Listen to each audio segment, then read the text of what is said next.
When rancher Cole Harding opened his barn door that storm-ravaged night in 1882, he expected to find a lost calf, not a battered woman clutching a terrified child, both trembling like hunted rabbits.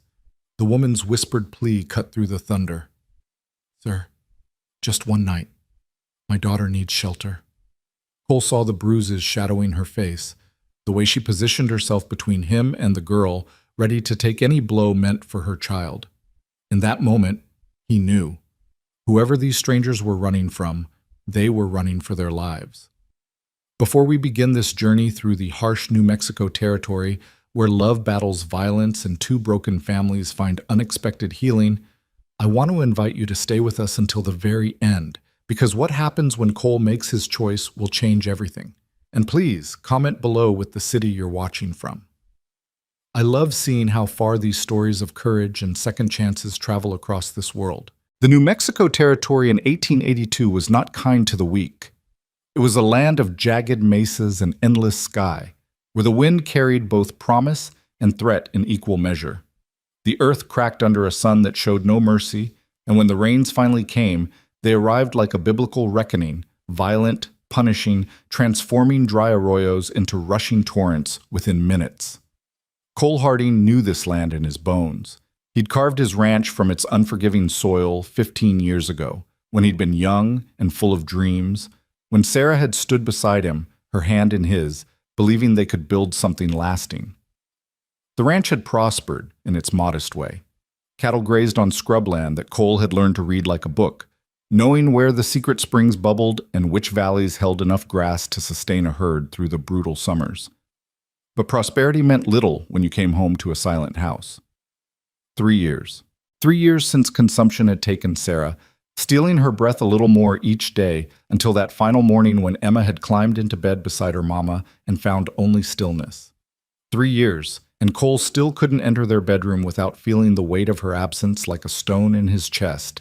He'd thrown himself into the work. Work didn't require conversation. Work didn't ask questions he couldn't answer. Work didn't look at him with Sarah's eyes the way Emma sometimes did, making him feel like he was failing every single day. Emma, his daughter. 10 years old now, with her mother's dark hair and that same stubborn set to her jaw. She'd grown quiet after Sarah died, trading her childhood laughter for a careful watchfulness that broke Cole's heart more than tears ever could. They moved around each other like ghosts in their own home, speaking only when necessary, each locked in their private grief. The ranch house stood alone against the vast sky, a sturdy structure of adobe and timber that Cole had built with his own hands. It had 4 rooms, more than many had in this territory, and a porch that wrapped around the front where Sarah used to sit in the evenings, watching the sun paint the mesas gold and crimson. Cole hadn't sat there in 3 years. Couldn't bear to. On this particular November evening, Cole stood in that same spot not by choice but necessity, studying the sky with the practiced eye of a man who'd learned to read weather like prophecy. What he saw made his jaw tighten. "Emma?" he called through the open door. "Storm's coming. Bad one." She appeared in the doorway, wiping her hands on her apron. At 10, she already knew her way around the kitchen better than most grown women, having been forced into that knowledge by tragedy. "Should I bring in extra wood?" "I'll get it. You secure the shutters on the east side. Make sure the latch on the chicken coop is fastened tight." He glanced at her, this serious little girl who should have been playing with dolls instead of preparing for storms. "This one's going to be fierce, sweetheart. The kind that takes roofs if you're not careful." Emma nodded and disappeared back inside. Cole watched the horizon, where clouds were building into towering thunderheads that looked like God's own mountains, dark and menacing. The wind had shifted, carrying that peculiar electric scent that presaged violence. The cattle would be restless tonight, pressed against the canyon walls seeking shelter. He'd checked them an hour ago, made sure none were in the low-lying areas where flash floods could rise in minutes. He spent the next hour securing everything that could be secured, tying down the barn doors, moving tools under cover, checking that the horses were comfortable in their stalls. His horse, a sturdy bay gelding named Judge, nickered softly as Cole ran a hand down his neck. "Yeah, boy, I know. You don't like these storms any more than I do." By the time he returned to the house, the first drops were falling, fat, heavy drops that hit the earth with audible impacts, each one creating a tiny crater in the dust. Within minutes, those drops became a deluge. Rain hammered the roof like 1,000 fists, and thunder rolled across the sky in waves that seemed to shake the very foundations of the house. Cole and Emma ate their supper in near silence, the storm raging outside. She'd made venison stew, Sarah's recipe, and biscuits that were only slightly burned. Cole ate without tasting, his mind on the herd, on the barn roof he'd meant to reinforce but hadn't gotten to, on all the 100 small vulnerabilities that weather like this could exploit. "Papa?" Emma's voice was small, nearly lost in the thunder. He looked up from his plate. "Yes?" "Do you think Mama can see us? From heaven?" The question hit him like a physical blow.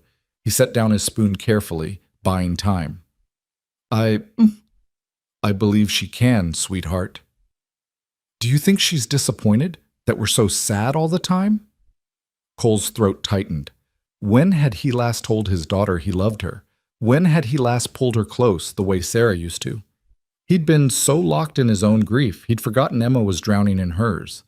"Come here," he said softly. She looked surprised, but came around the table. Cole pulled her onto his lap, something he hadn't done in months, and wrapped his arms around her. She felt so small, so fragile. "Your mama loved you more than anything in this world," he said, his voice rough. "She wouldn't be disappointed in you, not ever. And if she could see us, I think she'd want us to find a way to be happy again. I know I haven't been much of a father lately. I'm sorry for that, Emma. I'm so sorry." She buried her face against his chest, and he felt her shoulders shake with silent sobs. They sat like that for a long time, the storm raging outside, holding each other in their shared grief, while the lamplight flickered and cast dancing shadows on the walls. It was nearly 9 o'clock when Cole heard something that made him straighten, his hand instinctively going to the rifle that hung above the mantel. "What is it?" Emma whispered, picking up on his tension. "Thought I heard something. Probably nothing, just the storm." But his instincts said otherwise. Years in this country had taught him to trust those instincts. There it was again. A sound barely audible above the storm's fury, but distinct. A human cry. Cole was on his feet, moving toward the door. "Stay inside," he told Emma. "But Papa," "Inside, I mean it." He grabbed his rifle and the oil lamp from the table, then stepped out onto the porch. The rain hit him like a wall, instantly soaking his shirt. The lamp's glow barely penetrated the darkness and the driving rain, creating a small circle of illumination that seemed pathetically inadequate against the vast black night. "Hello?" he shouted into the storm. "Anyone there?" Lightning split the sky, and in that brief, brilliant flash, Cole saw them. 2 figures, about 50 yards from the house, struggling through mud that had turned the yard into a quagmire. One was an adult, a woman, he realized, half dragging, half carrying a smaller form. As thunder crashed overhead, the woman stumbled and nearly fell. The child, for that's what the smaller figure must be, cried out in fear. Cole didn't hesitate. He set the lamp on the porch rail and plunged into the storm. The mud sucked at his boots with every step, and the rain was so heavy it was like trying to move through a waterfall. "Hold on!" he shouted. "I'm coming!" The woman had regained her feet but was swaying, clearly at the end of her strength. The child clung to her, face buried against the woman's side. Cole reached them and immediately took the child, lifting the small body into his arms. The girl, he could tell now it was a girl, maybe 6 or 7 years old, was rigid with fear, her thin dress soaked through. "Can you walk?" he shouted to the woman over the storm's roar. She nodded, but he could see her trembling, could see she was running on nothing but desperation. He shifted the child to one arm and grabbed the woman's elbow with his free hand, practically dragging them both toward the house. Emma had disobeyed him, of course. She stood in the open doorway, holding the lamp high to guide them. Smart girl. Sarah's daughter. They stumbled up onto the porch, and Cole carried the child inside, the woman following. Water streamed off all of them, pooling on Sarah's carefully cleaned floor. But Cole couldn't care less about that right now. In the lamplight, he got his first good look at his unexpected visitors, and what he saw made his jaw tighten with barely suppressed anger. The woman was young, probably not yet 30, with dark blonde hair plastered to her skull and wide, frightened eyes that darted around the room as if seeking escape routes. She was thin in a way that spoke of hunger, not fashion, and her dress, beneath all the mud and rain, was threadbare and patched. But it was the bruises that caught Cole's attention. A purple-yellow contusion spread across her left cheek, and when she moved, she favored her right side in a way that suggested damaged ribs. Her lower lip was split, barely healed. The child was in even worse shape. Pale and shaking, she clung to the woman's skirt with both hands, her eyes huge in her thin face.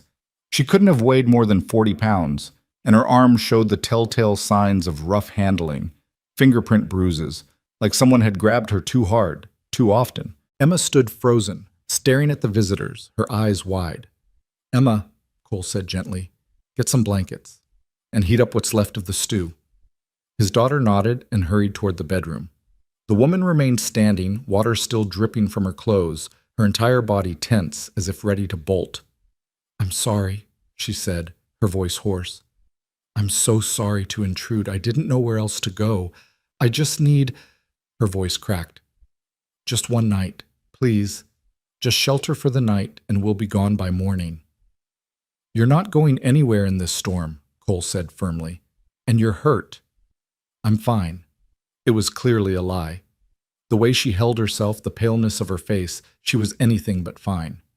"Ma'am, I'm not going to hurt you, and I'm not going to turn you out into a storm that could kill you both. Now, are you going to tell me your name, or am I going to keep calling you ma'am?" She studied him for a long moment, clearly weighing her options, measuring the risk of honesty against the risk of continued flight. Finally, she spoke. Lydia Marsh. And this is my daughter, Rose." "Cole Harding. That's my daughter, Emma." He gestured toward the fireplace. "You'll catch your death standing there in wet clothes. Emma's bringing blankets. You and Rose can change behind that screen, get warm by the fire." Lydia's eyes filled with tears, not of sadness, Cole thought, but of overwhelming relief. "Thank you," she whispered. "Thank you so much. I promise we won't be any trouble. You need to get warm and dry, and your daughter needs food. We'll figure out the rest tomorrow." He paused, then asked quietly, "Is someone following you?" The fear that flashed across her face was answer enough. "I see." Cole moved to the window, peering out into the storm-lashed darkness. Nothing moved out there but rain and wind, but that didn't mean no one was coming. "Well, they won't find you tonight. No one could track anything in this weather." Emma returned with an armful of blankets and, Cole noticed with a pang, one of Sarah's old dresses.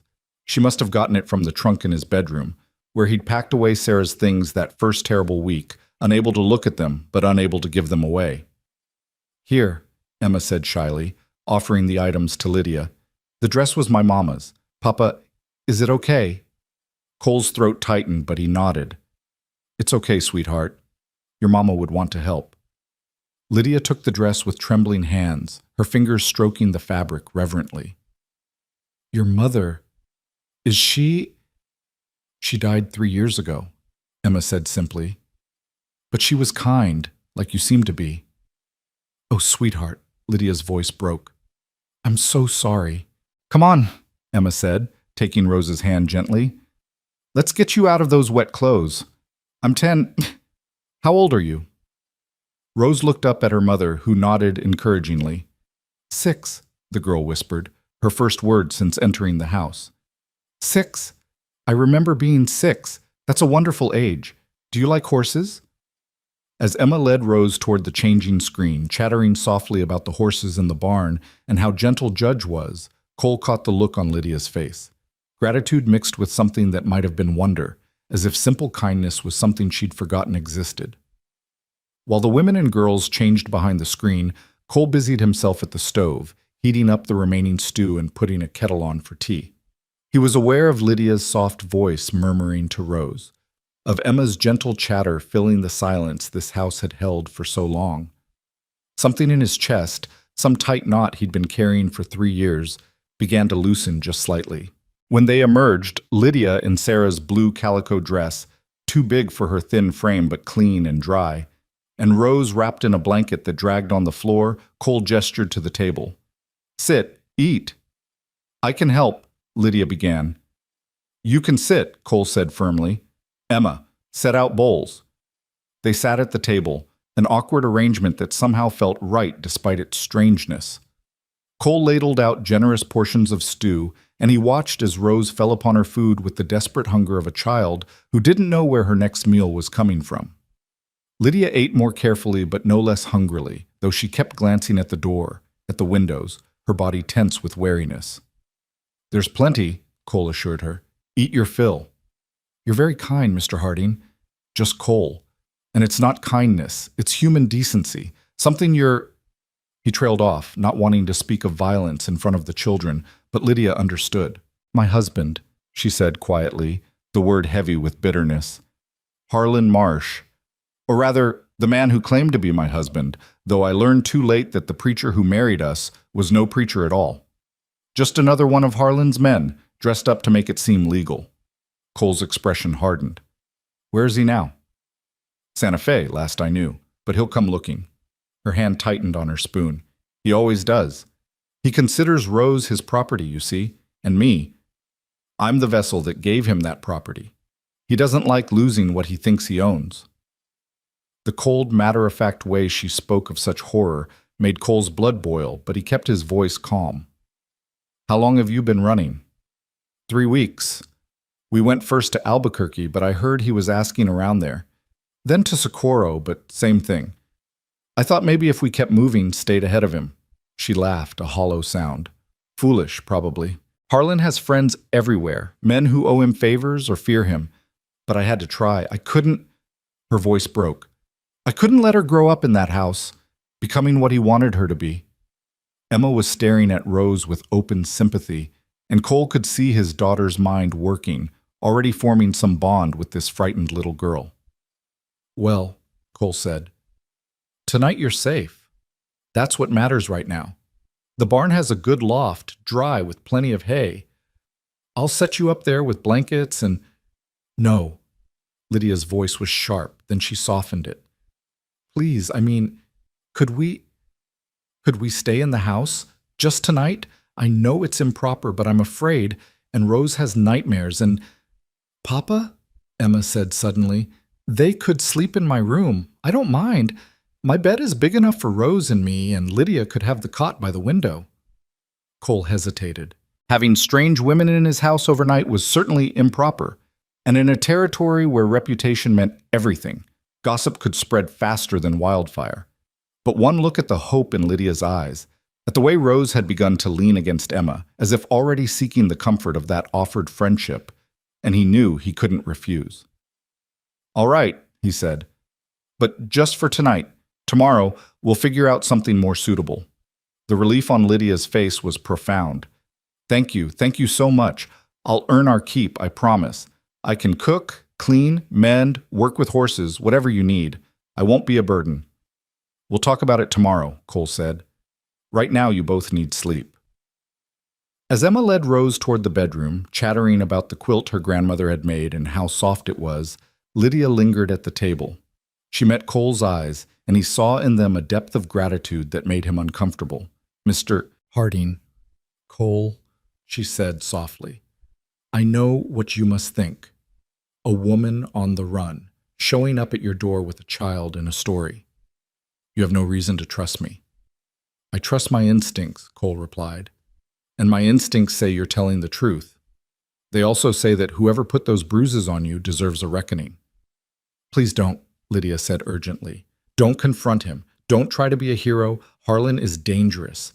He's killed men for less than looking at him wrong. I don't want your blood on my conscience. And I don't want a woman and child running for their lives on mine. Cole stood, picking up the empty bowls. Get some rest, Lydia. We'll face tomorrow when it comes. She nodded and moved toward the bedroom, then paused in the doorway. Your wife, she said softly. She must have been extraordinary to raise a daughter like Emma. She was, Cole said simply. After Lydia disappeared into the bedroom, Cole stood alone in the kitchen, listening to the storm still raging outside, to the soft murmur of female voices from the bedroom, sounds this house hadn't heard in 3 years. He moved to the window and stared out into the darkness, thinking about the woman and child sleeping under his roof, about the violent man who would come looking for them, about the choice he would have to make when that man arrived. Because Cole had no illusions. Men like the one Lydia described didn't give up on what they considered theirs. Harlan Marsh would come. And when he did, Cole would have to decide how far he was willing to go to protect two strangers who had stumbled into his life on a storm-ravaged night. He touched the rifle above the mantel, checking that it was loaded. Then he poured himself a cup of coffee and settled into the chair by the fire, knowing sleep wouldn't come easy this night. The storm raged on, but inside the house, something had shifted. The silence that had been his companion for 3 years had been broken, replaced by something he couldn't quite name yet. Hope, maybe. Or purpose. Or perhaps simply the reminder that life, despite its cruelties, still held the possibility of unexpected grace. In the bedroom, Emma and Rose lay tangled together in sleep, Rose's nightmares held at bay by the warmth of new friendship. And on the cot by the window, Lydia Marsh lay awake, listening to the storm, feeling safe for the first time in years, and daring, just barely daring, to imagine a future that didn't involve running. Outside, the New Mexico night continued its violent symphony, rain and thunder and lightning painting the darkness with sound and fury. But within the sturdy walls of Cole Harding's ranch house, 4 souls, each carrying their own wounds, their own losses, had found a moment of shelter. And sometimes, Cole thought as he sat by the fire, watching the flames dance, that's all grace was. A moment of shelter in an unforgiving storm. The question was what you did with that moment, whether you sent it back out into the cold or whether you held on to it, nurtured it, gave it a chance to become something more. By morning, the storm would pass. By morning, decisions would need to be made. But for now, for this one night, they were all safe. And that would have to be enough. Dawn broke clear and cold over the ranch, the storm having spent its fury sometime in the small hours. Cole had dozed in his chair by the fire, waking every hour or so to add wood, to listen for sounds that didn't belong. But the night had remained quiet save for the settling creak of the house and the distant lowing of cattle finding their way back from shelter. He rose stiffly as the first light painted the eastern sky pink and gold, his back protesting the night spent in the chair. The house was still silent, the bedroom door closed. He moved quietly to the kitchen, stoking the stove and setting coffee to brew, the familiar ritual grounding him after the strangeness of the previous night. He was standing at the window, watching the sun lift above the mesas, when he heard the soft pad of footsteps behind him. "I'm sorry." Lydia's voice was barely above a whisper. "I didn't mean to disturb you." Cole turned. She stood in the doorway wearing the same borrowed dress, her hair hanging loose around her shoulders. In the morning light, the bruises on her face looked even worse, the purple spreading into sickly yellows and greens.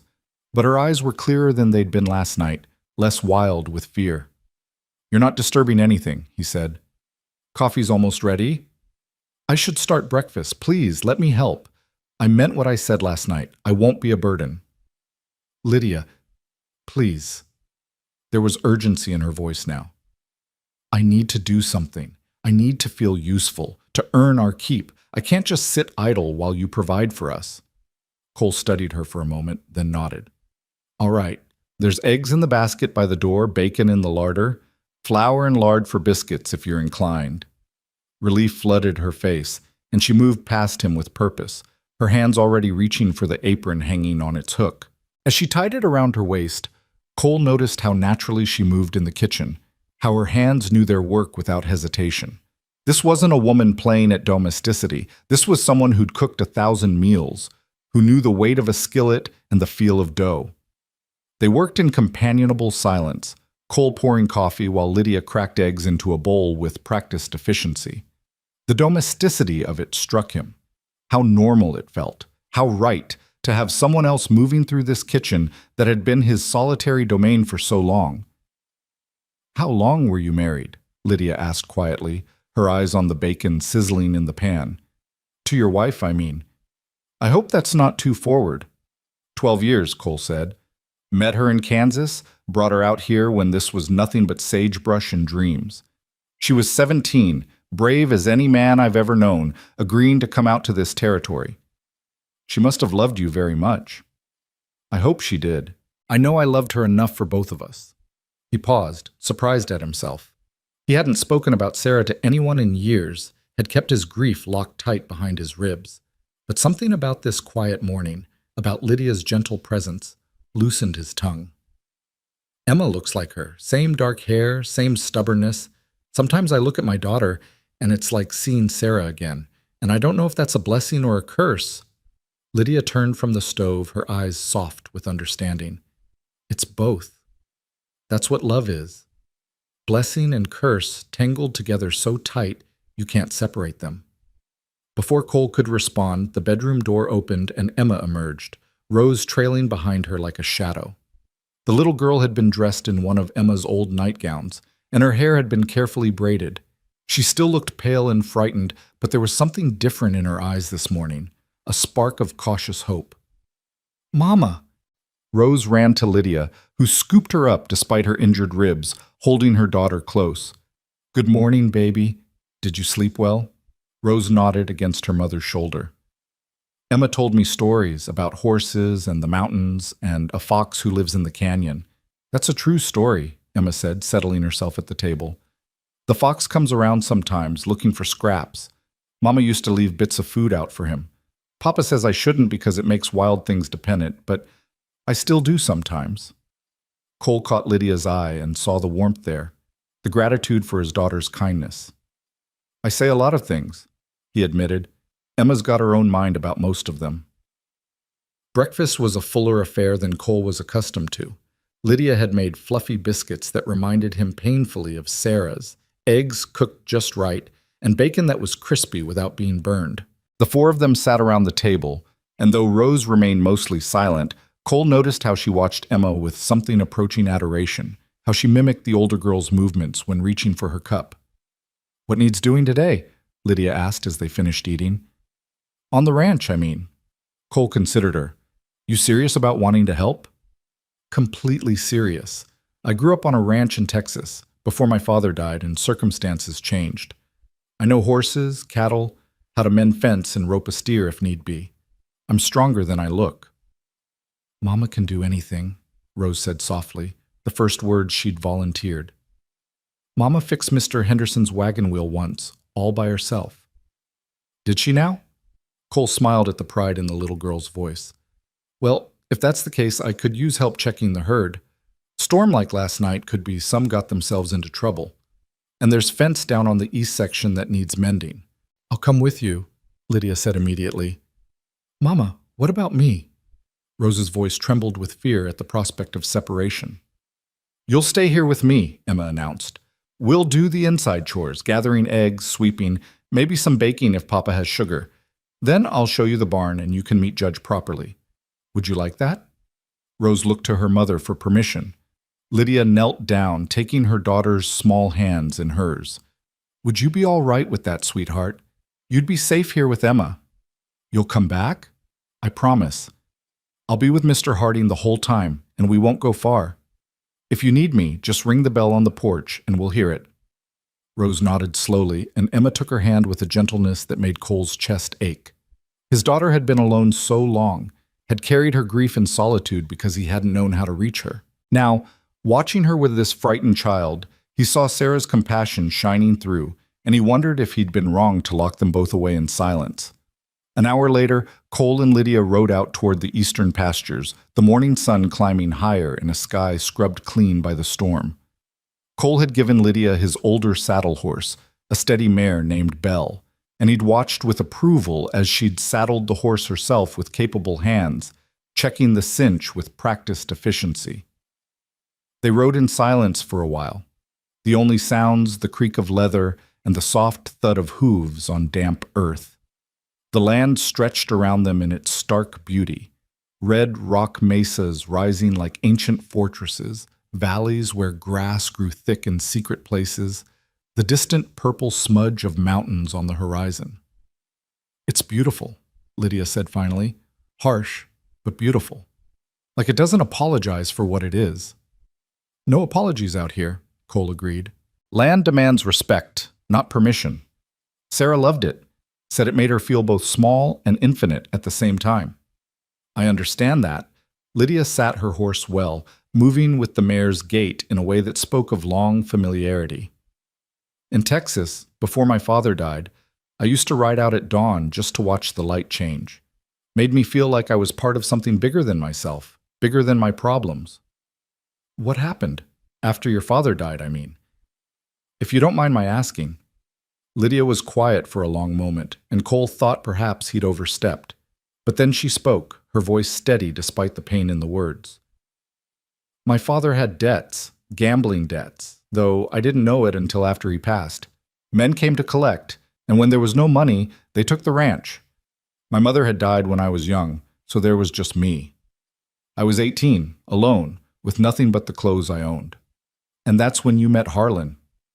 That's when Harlan found me. Her voice turned bitter. He presented himself as a benefactor, a successful businessman who could provide security. I was desperate, scared, and stupid. The wedding was quick, private, which should have been my first warning. By the time I realized what he truly was, it was too late. I was trapped. Cole's jaw tightened. How long? 7 years. 7 years of... She stopped, swallowed hard. Rose came along in the second year. For a while I thought maybe a child would change him. Another foolish hope. If anything, it made things worse. He saw her as his to mold, his to shape into whatever he wanted. And the things he wanted, her voice broke. They'd reached the eastern fence line where Cole could see the damage from the storm.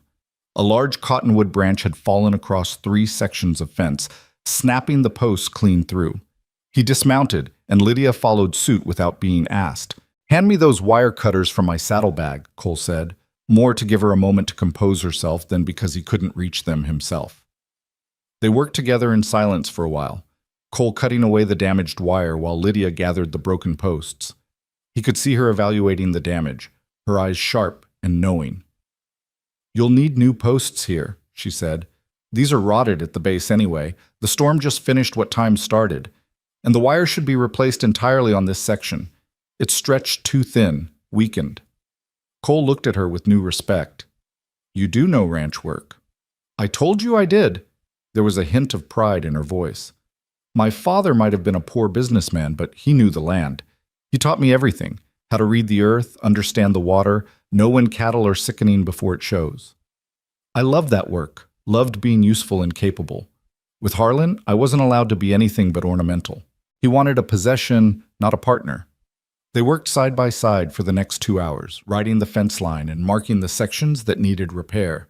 Cole found himself appreciating not just Lydia's knowledge, but her quiet competence, the way she anticipated what needed doing without being told. There was something restful about her presence, something that didn't demand conversation, but welcomed it when it came. Why now?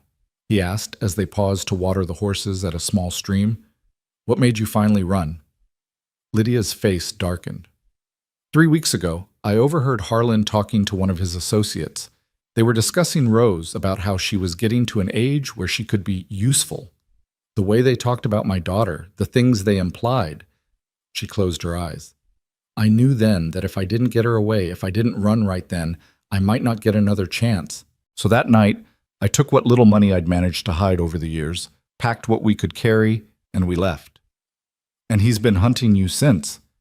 He has men everywhere, friends, business associates, people who owe him favors or fear him.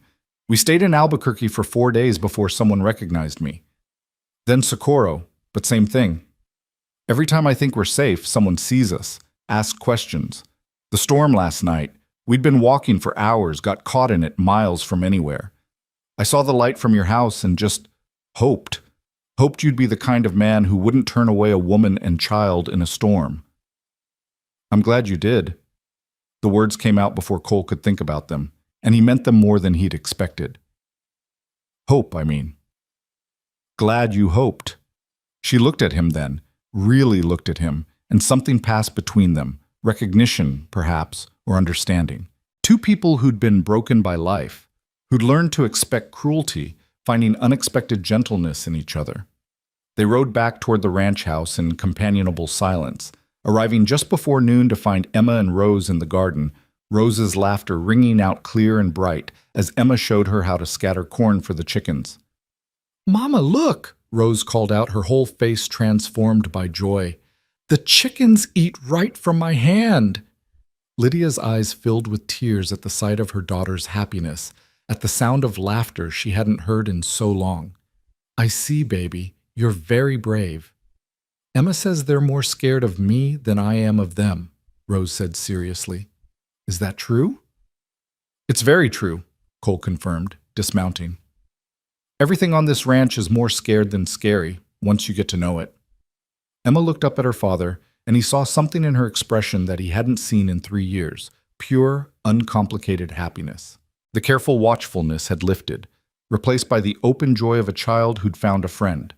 Over the next days, a routine established itself with surprising ease. Lydia rose before dawn to help with breakfast, then worked alongside Cole on the ranch while Emma watched Rose, teaching her about the animals and the land. Lydia proved herself capable beyond question. She could rope, ride, and mend fence as well as any hand Cole had ever hired. More than that, she understood the work in a way that went beyond simple competence. She knew when a cow was about to calve, could read weather signs in the clouds, and had an instinct for water that bordered on uncanny. There's a spring up in that canyon, she said on the third day, pointing to a narrow cleft in the rocks to the north. I'd stake money on it. See how the vegetation changes right there? That's water, close to the surface. Cole had ridden past that canyon 100 times without noticing what she saw immediately.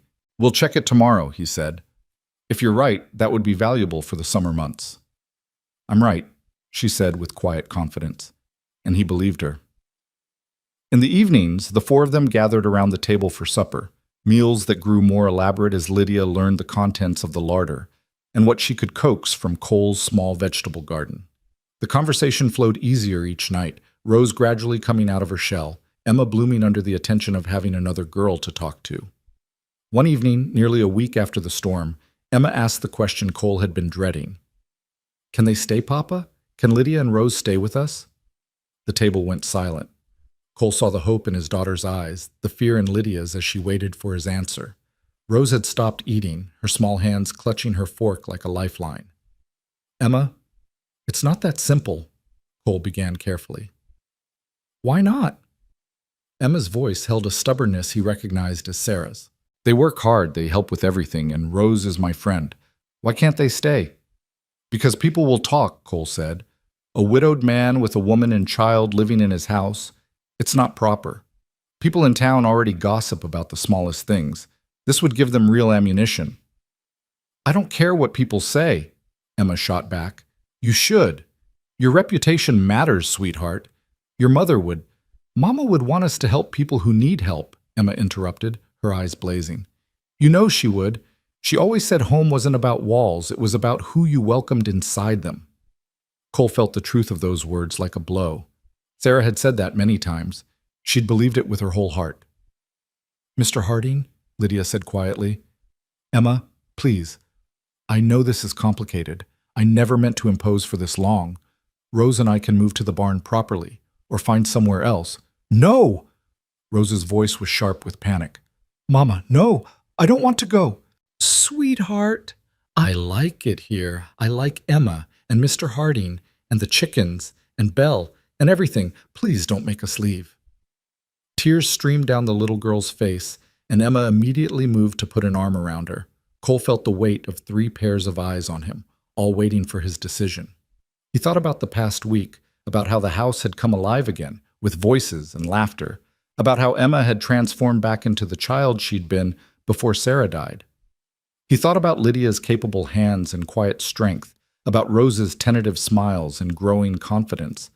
But he also thought about Harlan Marsh, about the danger that might be coming, about the gossip that could ruin Emma's prospects, about the complexity of the situation he'd be creating. Let me think on it, he said finally. This isn't a decision to make lightly. There are consequences either way. Lydia nodded, understanding in her eyes, but Emma looked mutinous, and Rose's tears continued to fall silently into her plate. That night, after the girls had gone to bed, Cole found Lydia on the porch, staring out at the star-scattered sky. He brought 2 cups of coffee and settled into the chair beside her. I'm sorry, she said before he could speak. I didn't mean for this to become so complicated. We should leave, find somewhere else. Where? Cole asked bluntly.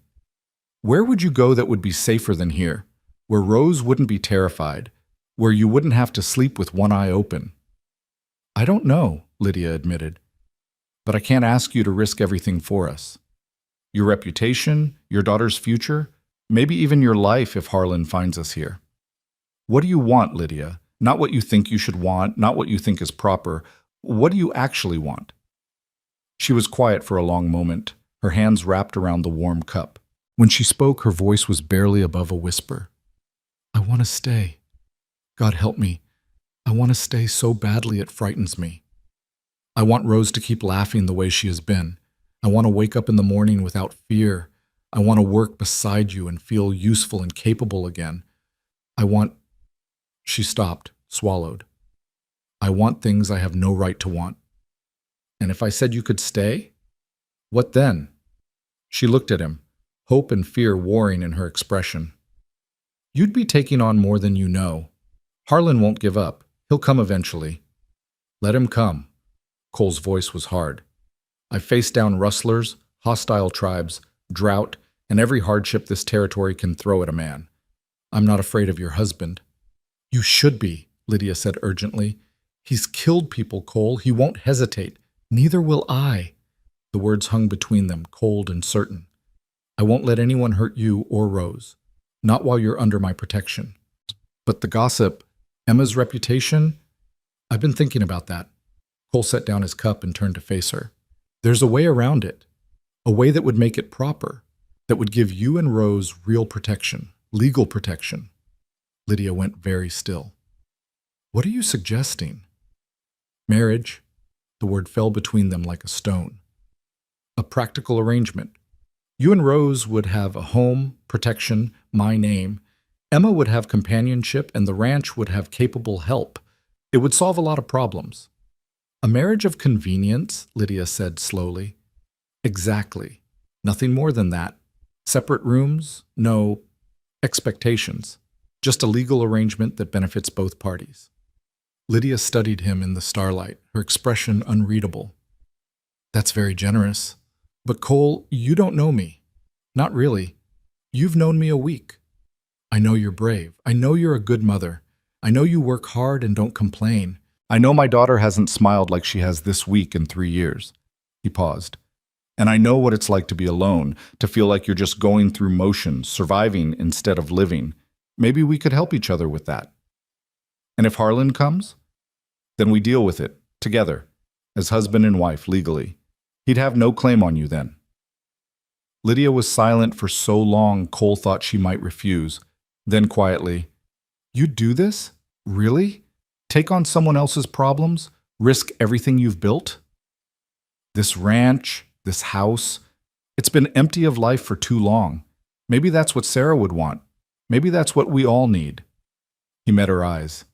I'm not offering romance, Lydia. I don't know if I have that left in me, but I'm offering partnership, protection, and a home. If that's enough, it's more than enough, she whispered. It's more than I ever hoped for. But are you sure? Truly sure? Cole thought about Emma's laughter, about the way the house felt alive again, about Lydia's quiet competence and Rose's gradual healing. He thought about Sarah, about what she would say if she could see them now, and somehow he knew she'd approve. I'm sure, he said. Question is, are you? Lydia looked out at the dark land, at the stars wheeling overhead in their ancient patterns. Then she turned back to Cole, and in her eyes he saw determination mixed with hope, fear mixed with courage. Yes, she said. Yes, I am.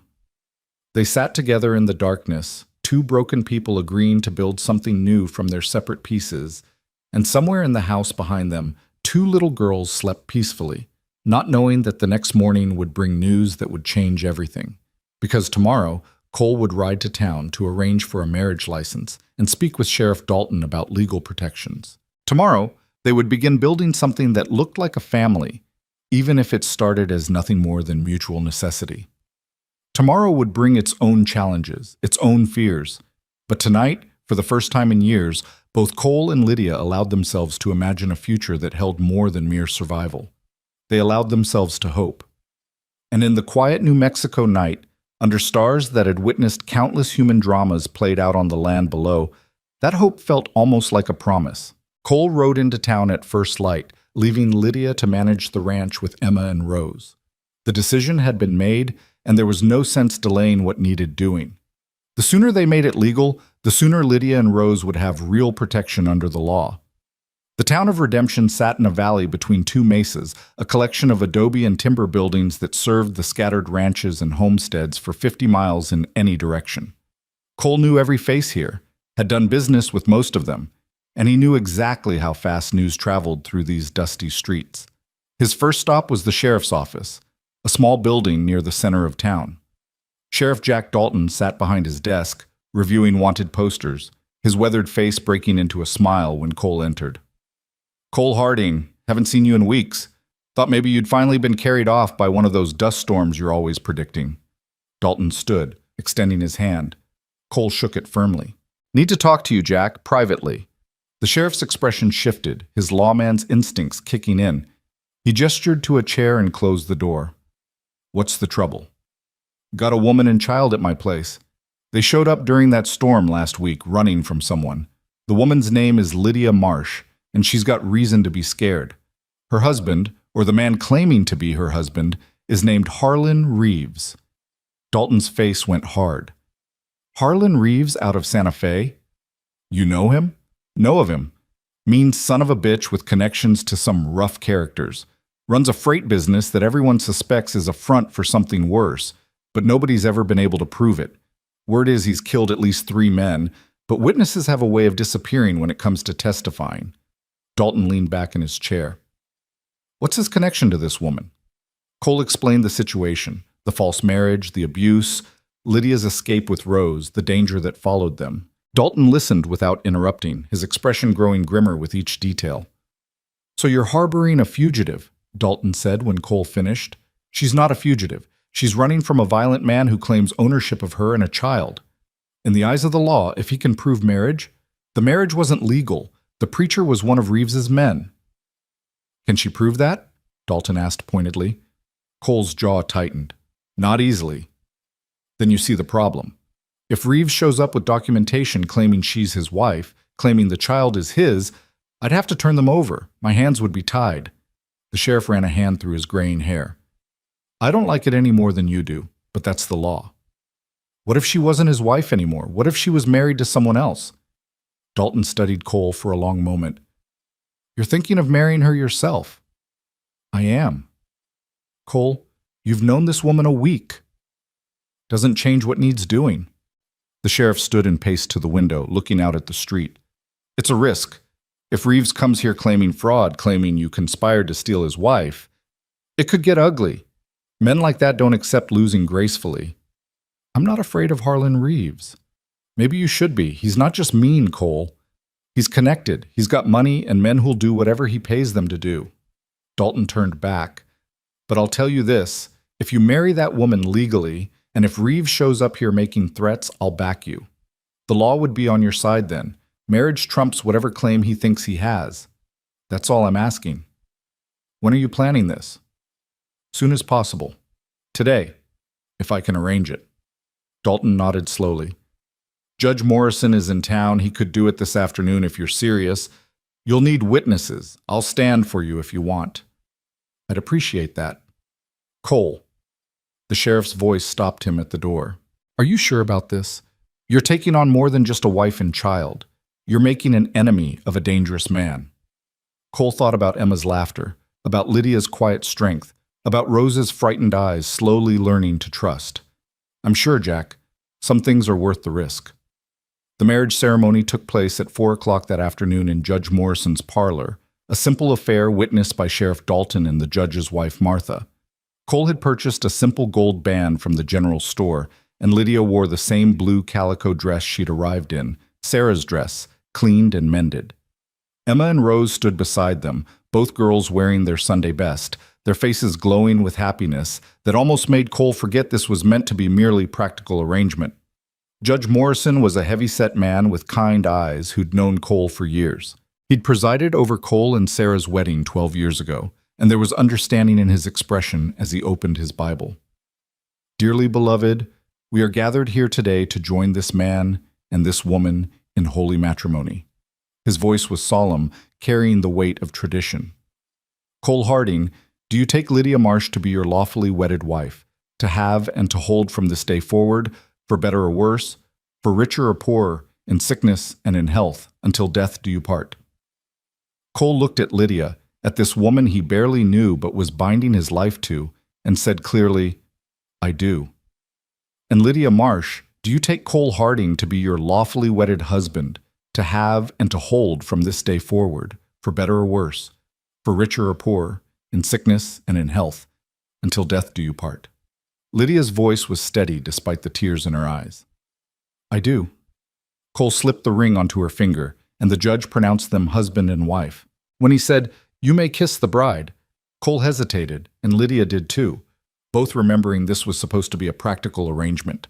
But Emma and Rose were watching with such hopeful expressions that Cole leaned in and pressed a chaste kiss to Lydia's cheek, and she returned it, her hand briefly touching his. Martha Morrison produced a small cake she'd baked for the occasion, and they shared it in the judge's parlor, making polite conversation while the marriage certificate was signed and witnessed. When it was done, Cole carefully folded the document and placed it in his coat pocket. Legal proof that Lydia Marsh was now Lydia Harding, that Rose was now his stepdaughter, that Harlan Reeves had no claim on either of them. They were walking back to the wagon when Sheriff Dalton caught Cole's arm. Word of advice, get them home and stay alert. If Reeves has people watching for them, news of this marriage will reach him fast. He won't take it well. I'm counting on that, Cole said grimly. Better he comes at me directly than keeps hunting them in the shadows. The ride back to the ranch was quiet. Emma and Rose sat in the wagon bed, whispering and giggling together, but Cole and Lydia were both lost in their own thoughts. The reality of what they'd done was settling over them like a weight. Thank you, Lydia said finally, breaking the silence. I know this isn't what you wanted. I know this complicates your life, but thank you for giving us a chance. Nothing to thank me for. It was the right thing to do. Was it? She turned to look at him. Or was it the dangerous thing? Jack Dalton is right. Harlan won't let this go. Good. I'm tired of waiting for trouble to find us. At least this way, when it comes, we'll be ready. You don't know what he's capable of, and he doesn't know what I'm capable of. Cole's voice was hard. I've protected this ranch through Indian raids, rustler attacks, and every natural disaster this territory could throw at me. I'm not about to let one mean son of a bitch take what's mine. What's yours? Lydia repeated softly. Is that what we are now? Rose and me? Cole glanced at her, then back at the road. That's what the law says. That's what that ring on your finger means.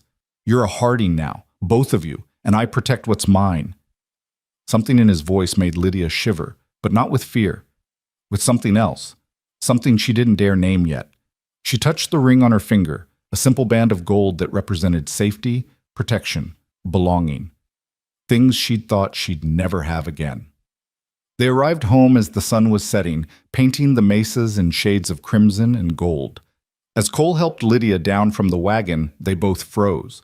The front door of the house stood open, though Cole distinctly remembered closing it. And in the yard, 3 horses were tied to the porch rail, horses that didn't belong there. Take the girls to the barn, Cole said quietly, his hand moving to the rifle under the wagon seat. Stay there until I come for you. Cole? Now, Lydia. She didn't argue, just gathered Rose while Emma helped her down from the wagon. Cole watched them hurry toward the barn, then turned his attention to the house. His hand was steady on the rifle as he approached the porch, his senses alert for any sound, any movement.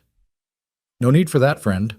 A man stepped into the doorway, hands raised to show they were empty. He was tall and lean, with cold eyes and a smile that didn't reach them. We're not here for trouble, just looking for something that belongs to our associate. Then you're trespassing on my property, and you've got about 10 seconds to explain yourself before I start shooting. Cole kept the rifle level, his finger on the trigger. 2 more men emerged from the house, flanking the first. All 3 wore guns. All three had the look of men who knew how to use them. The one in the middle, the leader, studied Cole with calculating eyes. "Name's Fletcher. We work for Harlan Reeves. He's missing something. A woman and a little girl. Blonde woman, pretty enough, with a child about 6 years old. Heard tell they might have passed through this area." "Haven't seen anyone matching that description," Cole lied smoothly. Fletcher's smile widened, turning cruel. "That's funny, because we just talked to a shopkeeper in town who said you got married today, to a woman matching that exact description, with a little girl in tow." Cole's grip tightened on the rifle. "My wife's none of your business." "Oh, but she is. See, she belongs to Mr. Reeves. That makes her very much our business. She doesn't belong to anyone but herself. And now she's legally married to me, which means whatever claim Reeves thinks he has is void." The law might see it that way," Fletcher agreed. "But Mr. Reeves? He sees it different. He sees a woman who stole from him, ran out on a legal marriage, took his child. He wants what's his. The marriage wasn't legal, and the child is her daughter, not his." "You got proof of that?" Fletcher's eyes glinted with malice. "Because Mr. Reeves has documentation saying otherwise. Marriage certificate, birth records, all legal and proper. Can you say the same?" Cole's mind raced. Could Reeves have forged documents? Of course he could. With money and connections, a man could create any paper trail he wanted. "Get off my land," Cole said coldly. "Tell Reeves that Lydia is my wife now, that Rose is my daughter. If he has a problem with that, he can take it up with the law." "Oh, he'll take it up with something, all right." Fletcher stepped down from the porch, his men following. "But it won't be the law. Mr. Reeves doesn't need badges to get what belongs to him." "Is that a threat?"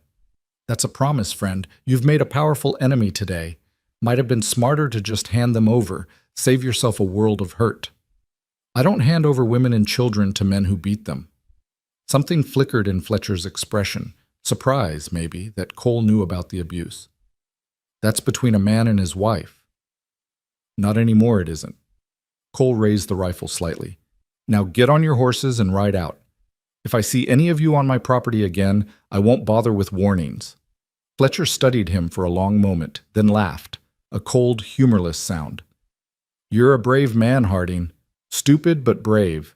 Mr. Reeves appreciates bravery, makes it more satisfying when he breaks it." The three men mounted their horses, but Fletcher paused before riding out. "He'll come for them himself, soon. And when he does, that rifle won't be enough. Nothing will be enough. You should have stayed out of this." They rode off into the gathering darkness, and Cole stood watching until they disappeared from view. Only then did he lower the rifle, his hand shaking slightly from the adrenaline. He'd faced down dangerous men before, but something about Fletcher's cold certainty had chilled him. This wasn't over. It was just beginning. He walked to the barn where he found Lydia standing just inside the door, Rose clutched against her side, Emma gripping her other hand. All three faces were pale with fear. "They're gone," Cole said. "For now," Lydia whispered, "but they'll be back. Harlan will come." Her voice broke. "I should leave. I should take Rose and go before—" "You're not going anywhere." Cole set the rifle aside and took her shoulders gently. "You're my wife, Lydia. You and Rose are under my protection. Running won't solve anything. He'd just keep hunting you." "But he'll hurt you. He'll hurt Emma. He'll try." Cole's voice was steel. "But I'm not some helpless victim, and this isn't my first fight. We're going to stand our ground." "Cole, you don't understand what you're up against." "Then help me understand. Tell me everything about Harlan Reeves, his habits, his weaknesses, how he thinks. If we're going to fight him, I need to know what we're facing." They spent the evening preparing. Cole sent Emma to the Johnsons' ranch 5 miles south, despite her protests. Mrs. Johnson was a tough frontier woman who'd raised 6 sons and wasn't afraid of trouble, and Cole knew Emma would be safe there. Rose wanted to go with her, but Lydia held firm. She wouldn't be separated from her daughter again. After Emma left, reluctantly, on bail with promises she'd be sent for. The moment danger passed, Cole and Lydia turned the ranch house into a fortress. They shuttered the windows, moved furniture to create barriers, loaded every weapon Cole owned, and positioned supplies where they could be reached quickly. "He'll come with men," Lydia said as they worked. "At least 4 or 5, maybe more. He likes to overwhelm, to use numbers to intimidate. But he's not stupid. He'll wait until he thinks he has the advantage. What kind of advantage? He'll watch the house, learn your routines, wait until you're vulnerable. Maybe catch you away from the house, or attack at night when you're sleeping. She paused. And he'll use Rose against me. He knows I'll do anything to protect her. That's why she stays in the house, in the most secure room, and that's why you stay armed. Cole handed her a Colt revolver. You know how to use this? My father taught me. She checked the cylinder with practiced ease, her hands steady. But Cole, I can't promise I won't break if he threatens Rose. I can't. You won't have to. We'll keep her safe. He met her eyes. I promise you that, Lydia. Whatever happens, Rose stays safe. They took turns keeping watch that night, one sleeping while the other sat by the window with a rifle. Cole took the first shift, his eyes scanning the darkness for any sign of movement. Around midnight, Lydia emerged from the bedroom, wrapped in a shawl. Can't sleep? Cole asked. Every time I close my eyes, I see his face. I hear his voice. She settled into the chair beside him. 7 years I lived with that fear. 7 years of walking on eggshells, of trying to be invisible, of protecting Rose from his attention. And now you're fighting back. Because I have no choice. Because you gave me no choice. She looked at him. Why are you doing this, Cole? Really? It's more than just helping a stranger. You could have sent us to the law, let them handle it. But instead you married me, made yourself a target. Why? Cole was quiet for a long moment, watching the stars wheel overhead through the window. When he spoke, his voice was thoughtful, honest. When Sarah died, something in me died too. I kept going through the motions, working the ranch, raising Emma, but I was just existing, not living. The house was silent. Emma was silent. I was silent. We were ghosts living in an empty place. He turned to look at Lydia. Then you showed up in that storm, and suddenly the house wasn't silent anymore. Emma was laughing again. I was talking again, thinking about something other than just surviving the next day.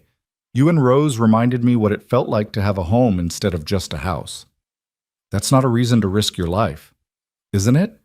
What's life worth if you're not willing to risk it for something? I spent 3 years playing it safe, locking myself away from anything that could hurt me. And you know what? It hurt anyway. The loneliness hurt. Watching my daughter fade away hurt. At least this way, if I'm going to hurt, it's for a good reason. Lydia reached out and took his hand, and they sat like that in the darkness. Two people who'd been broken by life, holding on to each other against what was coming. 3 days passed in tense waiting. Cole stayed close to the house, venturing out only for essential chores and always armed. Lydia kept Rose inside, teaching her letters and numbers to keep her occupied, but the little girl sensed the fear and grew quiet again, her brief bloom of happiness wilting under the weight of threat. On the 4th morning, Sheriff Dalton rode up with news. Harlan Reeves is in town, showed up yesterday with 8 men, all armed. He's been asking questions, making threats. Cole, this is serious. He's not hiding what he intends. Then let him come.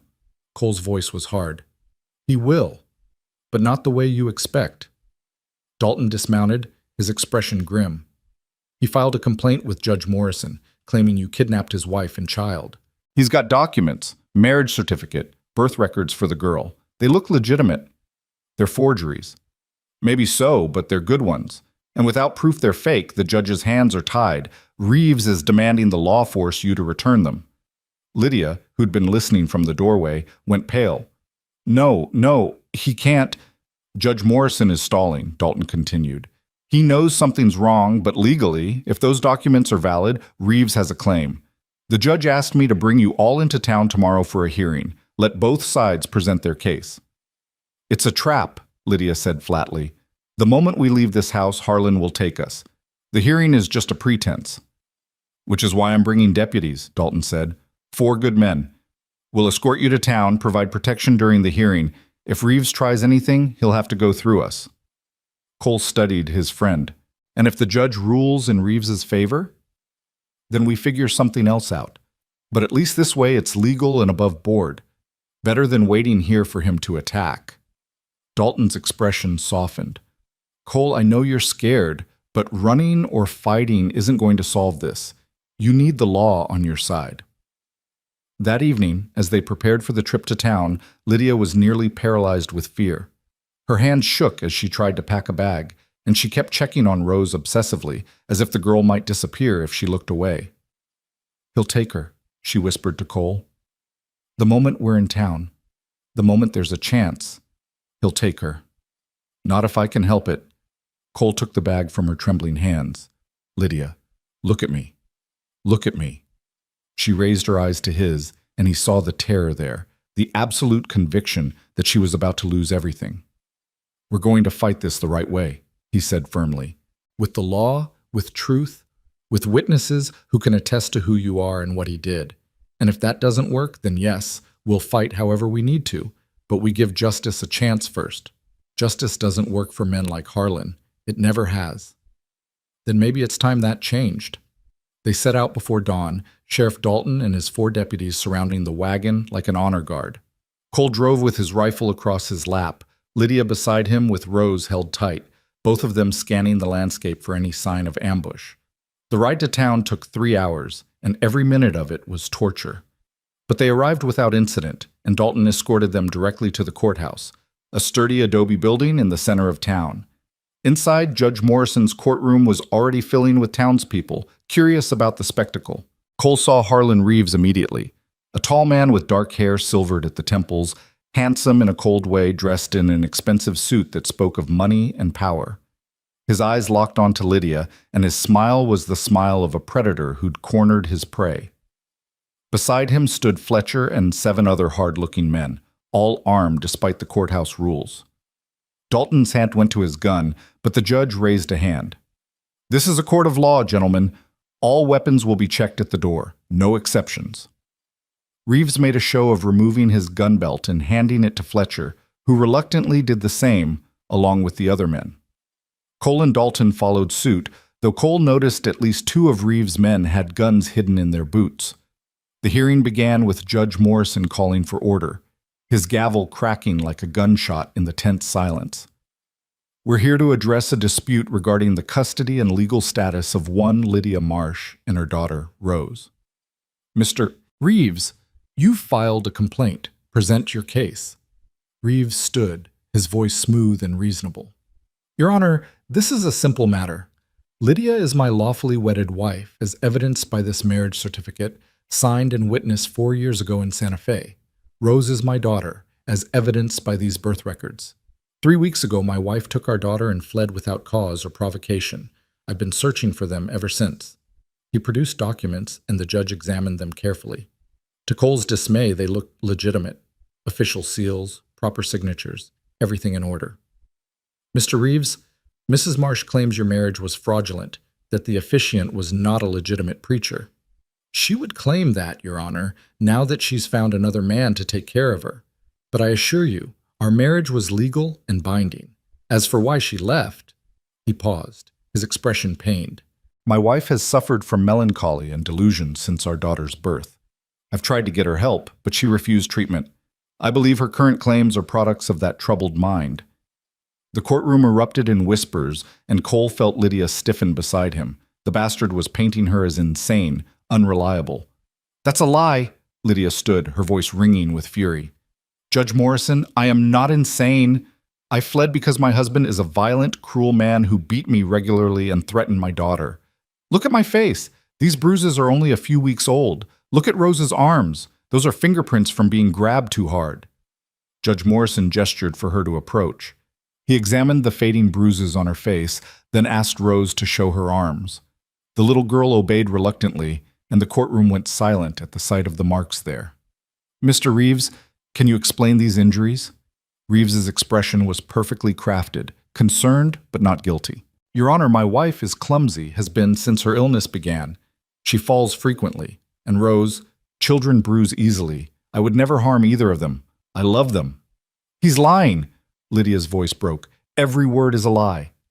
"Mrs. Harding," the judge said gently, "I understand you're upset, but—" "Mrs. Marsh," Reeves interrupted smoothly. "She may have gone through some ceremony with Mr. Harding, but as she was already married to me, that ceremony is invalid. She is still my wife, legally and morally." Cole stood. "Judge, I have our marriage certificate right here, legal and properly witnessed. A marriage to a married woman is bigamy, Mr. Harding. If Mr. Reeves' documents are legitimate, then your marriage is void. The trap was closing. Cole could see it in Reeves' smile, in the way the man's eyes gleamed with triumph. He'd planned this perfectly. Use the law as a weapon, knowing a frontier judge would have no way to verify documents from Santa Fe, knowing that Lydia's word against his documentation would count for nothing. Your Honor, Sheriff Dalton spoke up, I'd like to request a continuance. Time to verify these documents with authorities in Santa Fe to investigate Mr. Reeves's claims properly. How long would that take, Sheriff? Could be weeks, maybe months. Reeves stood again. Your Honor, with respect, I've been separated from my family for nearly a month. Every day my daughter spends with strangers is another day of trauma for her. I request that you return them to my custody immediately while this investigation proceeds. No! Lydia grabbed Rose, who'd begun to cry. You can't give us to him, please. Judge Morrison looked genuinely troubled, his eyes moving from Reeves' confident face to Lydia's terrified one, from the documents before him to the bruises on mother and daughter. This is complicated, he began. Mr. Reeves, your documents appear legitimate, but Mrs. Harding's injuries are concerning. I'm inclined... He never finished the sentence. The courthouse door burst open and 3 men rushed in, guns drawn. But these weren't Reeves' men. They were townspeople, led by Thomas Baker, who owned the general store. Judge, sorry to interrupt, but you need to hear this. All of you need to hear this. Baker gestured, and an older man stepped forward, nervous but determined. That's him, the old man said, pointing at Reeves. That's the man who paid me $50 to forge those documents. I'm a clerk in Santa Fe. He came to me 6 months ago, said he needed marriage and birth certificates that looked official. I didn't ask questions. I needed the money. But when I heard he was using them to claim a woman and child, I couldn't stay silent. The courtroom exploded. Reeves's face went purple with rage, and he lunged for the old man, but Dalton was faster, drawing a hidden revolver and leveling it at Reeves's chest. Don't move, the sheriff said coldly, or I'll drop you where you stand.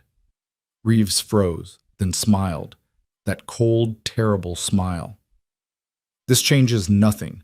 You have no proof that Clerk is telling the truth. It's his word against mine.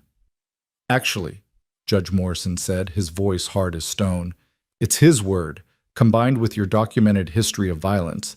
Yes, Mr. Reeves, I sent my own inquiries to Santa Fe when this case first came to my attention. Combined with the physical evidence of abuse, combined with Mrs. Harding's testimony, that's more than enough to invalidate your claim. You can't, I can, and I am.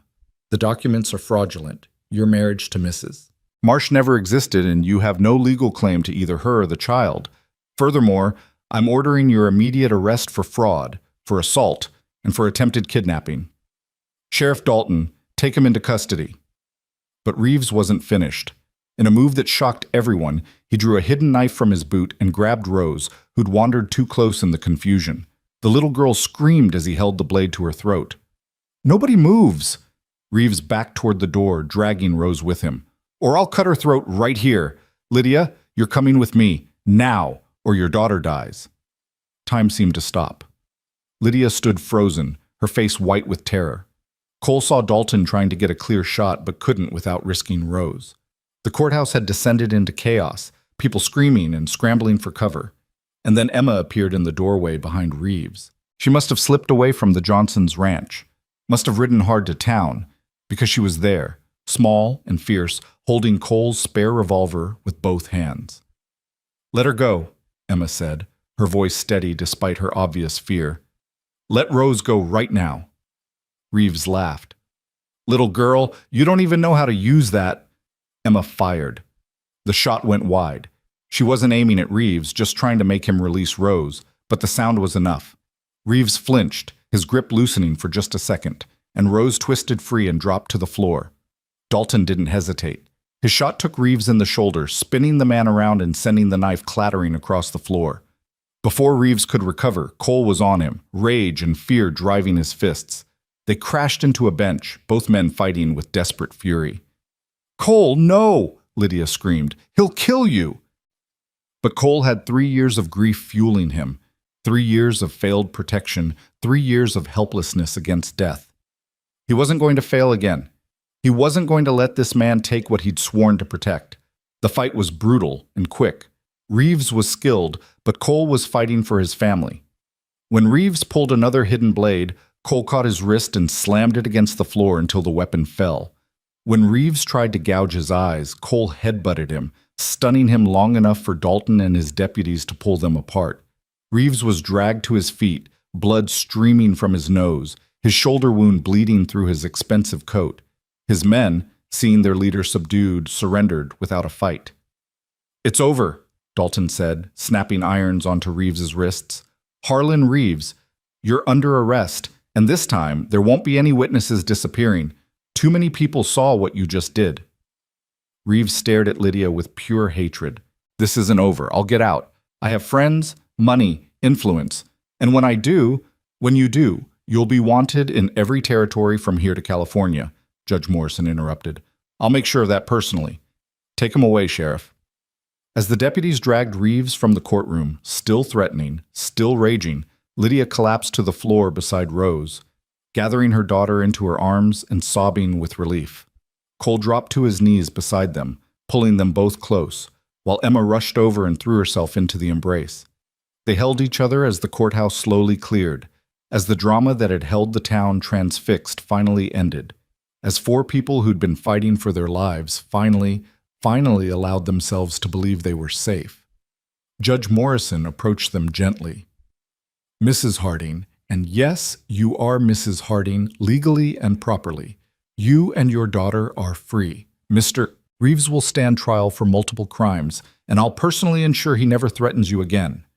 Lydia looked up at him, tears streaming down her face. "Thank you. Thank you so much." "Don't thank me. Thank your husband's courage and your daughter's love." He smiled at Emma. "That was very brave, young lady. Foolish, but brave." Emma just held tighter to Rose, who was crying softly into her shoulder. Later, as they prepared to leave town, Sheriff Dalton pulled Cole aside. "That was close. Too close. If that clerk hadn't shown up, if Emma hadn't been there." "But they did," Cole said quietly. "Sometimes Providence works in mysterious ways, Jack. Sometimes justice actually prevails." "Sometimes," Dalton agreed. "But Cole, Reeves meant what he said. He has connections, and men like him don't forgive. Even from prison, he might cause trouble." "Let him try. He'll find I don't forgive either." They rode home as the sun was setting, the wagon carrying 4 people instead of the 2 it had carried away. Emma sat with Rose, the 2 girls holding hands and whispering together. Cole and Lydia sat in front, not speaking, both processing what had happened, what they'd survived. As the ranch house came into view, Lydia finally spoke. "We're really free. He can't hurt us anymore." "No," Cole agreed. "He can't. I don't know how to thank you. You risked everything. Lydia." He stopped the wagon and turned to face her. "You're my wife. Rose is my daughter. Emma has a sister. We're a family now. Not because the law says so, but because we chose it, because we fought for it." Tears spilled down her cheeks. "A family. I never thought I'd have that again." "Neither did I," Cole admitted. "But here we are." They sat there in the fading light, 4 people who'd been broken and lost, who'd found each other in a storm, who'd fought their way through darkness to something that looked remarkably like grace. And as the stars began to appear in the vast New Mexico sky, they finally allowed themselves to hope that the worst was truly over, that tomorrow would bring not fear, but peace. That home was not just a place, but the people you chose to stand beside when the world tried to tear you apart. The weeks following the courthouse confrontation settled over the ranch like a gentle rain after drought. For the first time since that storm-ravaged night when Lydia and Rose had stumbled into their lives, the weight of fear began to lift. Word had spread through the territory about Harlan Reeves' arrest, about the fraud he'd attempted, about the violence he'd shown in open court.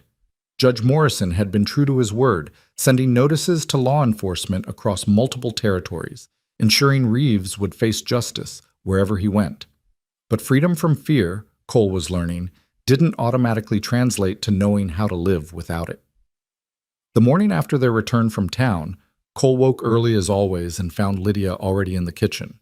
her hands moving through the familiar motions of preparing breakfast. She wore one of Sarah's dresses. Cole had given her 3 more from the trunk, unable to bear seeing them gather dust when they could serve a living woman, and her hair was pinned up in a practical bun. The bruises on her face had faded to yellow-green shadows, soon to disappear entirely. "You didn't have to get up so early," Cole said, pouring himself coffee. "You should rest after everything." "I can't rest," Lydia admitted, cracking eggs into a bowl with perhaps more force than necessary. "Every time I close my eyes, I see him grabbing Rose, see that knife at her throat. I keep thinking about all the ways it could have gone wrong. But it didn't. Because Emma put herself in danger. Because you fought a man who could have killed you. Because a clerk from Santa Fe happened to grow a conscience at exactly the right moment." Her hand stilled on the bowl. "We survived on luck, Cole. What if our luck had run out?" Cole crossed the kitchen and gently took the bowl from her trembling hands. "It wasn't just luck. It was courage. Yours, mine, Emma's. It was Sheriff Dalton's commitment to justice. It was people in this town who knew something wasn't right and acted on it. That's not luck, Lydia. That's what happens when good people refuse to look away." She turned to face him, and he saw tears tracking down her cheeks. "I'm so tired of being afraid. I'm tired of jumping at shadows, of checking the doors and windows every hour, of holding my breath every time I hear hoofbeats. I want to feel safe. I want Rose to feel safe. But I don't know how to stop being terrified." Without thinking, Cole pulled her into his arms. She stiffened for just a moment, old instincts dying hard, then melted against him, her face pressed to his chest, her shoulders shaking with silent sobs. He held her there in the quiet kitchen while the sun rose outside, while the coffee grew cold, while the eggs waited in their bowl. He held her and let her cry out 3 weeks of running, 7 years of abuse, a lifetime of learning not to trust. "It takes time," he said quietly into her hair. "After Sarah died, I was afraid too. Afraid to hope, afraid to feel, afraid that if I let myself care about anything, I'd lose it. It took 3 years of living like a ghost before you and Rose showed me I was already losing everything that mattered by being afraid." Lydia pulled back to look at him, her eyes red but clearing. "How did you stop being afraid?" "I haven't stopped completely. I'm still afraid every time Emma climbs that oak tree by the creek. Still afraid every time storm clouds gather. Still afraid I'll fail the people depending on me." He brushed a tear from her cheek with his thumb. "But I learned that being afraid and being brave aren't opposites. Brave is being afraid and doing what needs doing anyway. Like marrying a stranger to protect her from a monster. Like leaving everything you know to save your daughter. Like standing up in that courtroom despite knowing he could destroy you. You've been brave every day since I met you, Lydia. The fear doesn't change that." She managed a small smile. "We're quite a pair, aren't we? 2 broken people pretending we know what we're doing." "Maybe that's all anyone ever is." Cole reluctantly released her, stepping back to a more proper distance. The feel of her in his arms had been unexpectedly right, unexpectedly comfortable, and that realization brought its own kind of fear. This was supposed to be a practical arrangement, he reminded himself. Protection and partnership, nothing more. But the way his heart had felt holding her suggested his heart hadn't received that message. The morning routine continued, and soon Emma and Rose emerged from the bedroom, Rose clinging to Emma's hand the way she had those first few days. The trauma of being grabbed by Reeves, of having a knife at her throat, had sent the little girl backward in the progress she'd made. She'd barely spoken since the courthouse, and she refused to leave Emma's side. "Good morning, baby," Lydia said, forcing brightness into her voice. "Did you sleep well?" Rose shook her head mutely, pressing closer to Emma. Emma looked at her father with worried eyes. She had nightmares again, 3 times, about him. "He can't hurt you anymore, sweetheart," Lydia said, kneeling to Rose's level. "He's in jail, locked away where he can never reach you." But Rose just stared at her mother with huge, haunted eyes, and Cole saw in them a truth they all knew but didn't want to acknowledge. Being safe and feeling safe were 2 very different things. After breakfast, while Lydia cleaned up the kitchen, Cole took Emma aside on the porch. "I need to talk to you about what you did in that courthouse." Emma's chin came up defensively. "I saved Rose. You could have been killed. You disobeyed Mrs. Johnson, rode to town alone, and walked into a dangerous situation with a loaded gun. Emma, you're 10 years old." So I should have just let him take Rose? Let him hurt her? You should have trusted the adults to handle it. The adults weren't handling it. Emma's voice rose with frustration. He had a knife to her throat, and everyone was just standing there. Someone had to do something. Cole rubbed his face, torn between pride in his daughter's courage and terror at the risk she'd taken. Emma, I understand why you did it, and I'm grateful. God, I'm so grateful you were there, but you can't take risks like that. You're all I have left of your mother. If something happened to you, I'm not all you have anymore, Emma interrupted quietly. You have Lydia now, and Rose. We're a family, Papa. You said so yourself, and families protect each other. The simple truth of it hit Cole like a physical blow. When had his daughter become so wise? When had she learned to see what he was still struggling to accept? You're right, he said finally. We are a family, which means we all protect each other, together. No more running off alone to play hero. Agreed? Agreed, Emma said. Then, tentatively, Papa, do you love Lydia? The question caught him off guard. It's complicated, sweetheart. Why? Because of Mama? Partly. And because Lydia and I married for practical reasons, to protect her and Rose. Love wasn't part of the agreement. Emma studied him with those two knowing eyes. But do you love her? Cole looked through the window into the kitchen, where Lydia was teaching Rose to knead bread dough, both of them dusted with flour, Lydia's laugh ringing out at something Rose had whispered. His chest tightened with an emotion he wasn't ready to name. I don't know, he admitted. I know I care about her. I know I want to protect her, want her to be happy. I know the house feels more like home with her in it. But whether that's love or just gratitude for the life she's brought back to our home, I can't say. Mama would want you to be happy, Emma said softly. She told me once, before she got really sick, that if anything happened to her, she wanted you to live. Really live. Not just exist. She said love wasn't a limited thing, that your heart could hold more than one person. Cole's throat tightened. Your mama was wise. She was. And she was right. Emma squeezed his hand. It's okay to love Lydia, Papa. It doesn't mean you're forgetting Mama. It just means you're remembering how to be alive. Over the following days, Cole found himself watching Lydia with new awareness. The way she hummed while working in the garden, planting vegetables for the coming season. The way she sat with Rose for hours, reading stories and singing songs until the little girl's nightmares began to ease. The way she moved through the house like she belonged there, not tentative or apologetic, but claiming her space with quiet confidence. He watched her work with the horses, her hands gentle and sure, her voice a soothing murmur that calmed even the most skittish animals. He watched her men fence alongside him, matching him stride for stride despite the heat, never complaining, always capable.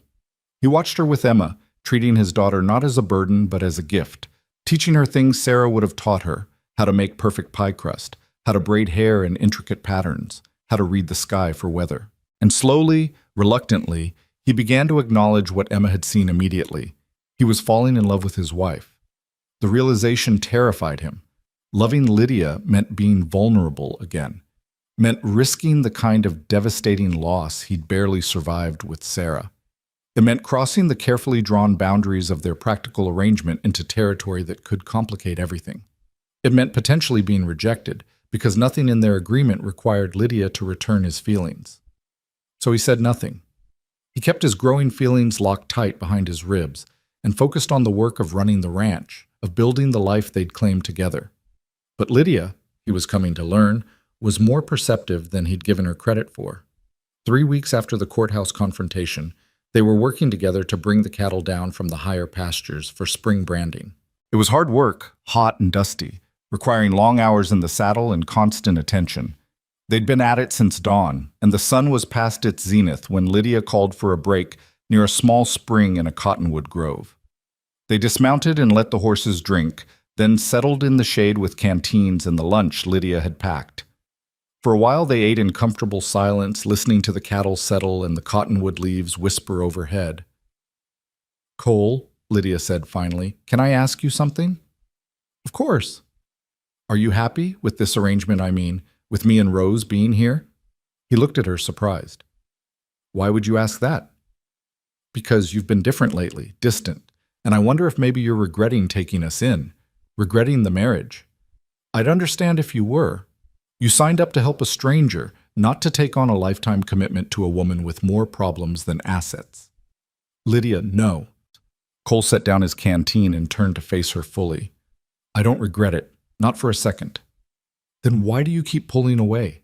Some mornings you won't even look at me. You leave rooms when I enter them. If I've done something wrong, you haven't done anything wrong. Cole ran a hand through his hair, frustrated with himself for causing her this doubt. It's not you. It's me, trying to figure out how to navigate this situation. What situation? This marriage, this family we've built, the fact that it's becoming something different than what we agreed to. Lydia went very still. Different how? Cole met her eyes, and the words came before he could stop them. I'm falling in love with you, and I don't know what to do about it. The silence that followed was absolute.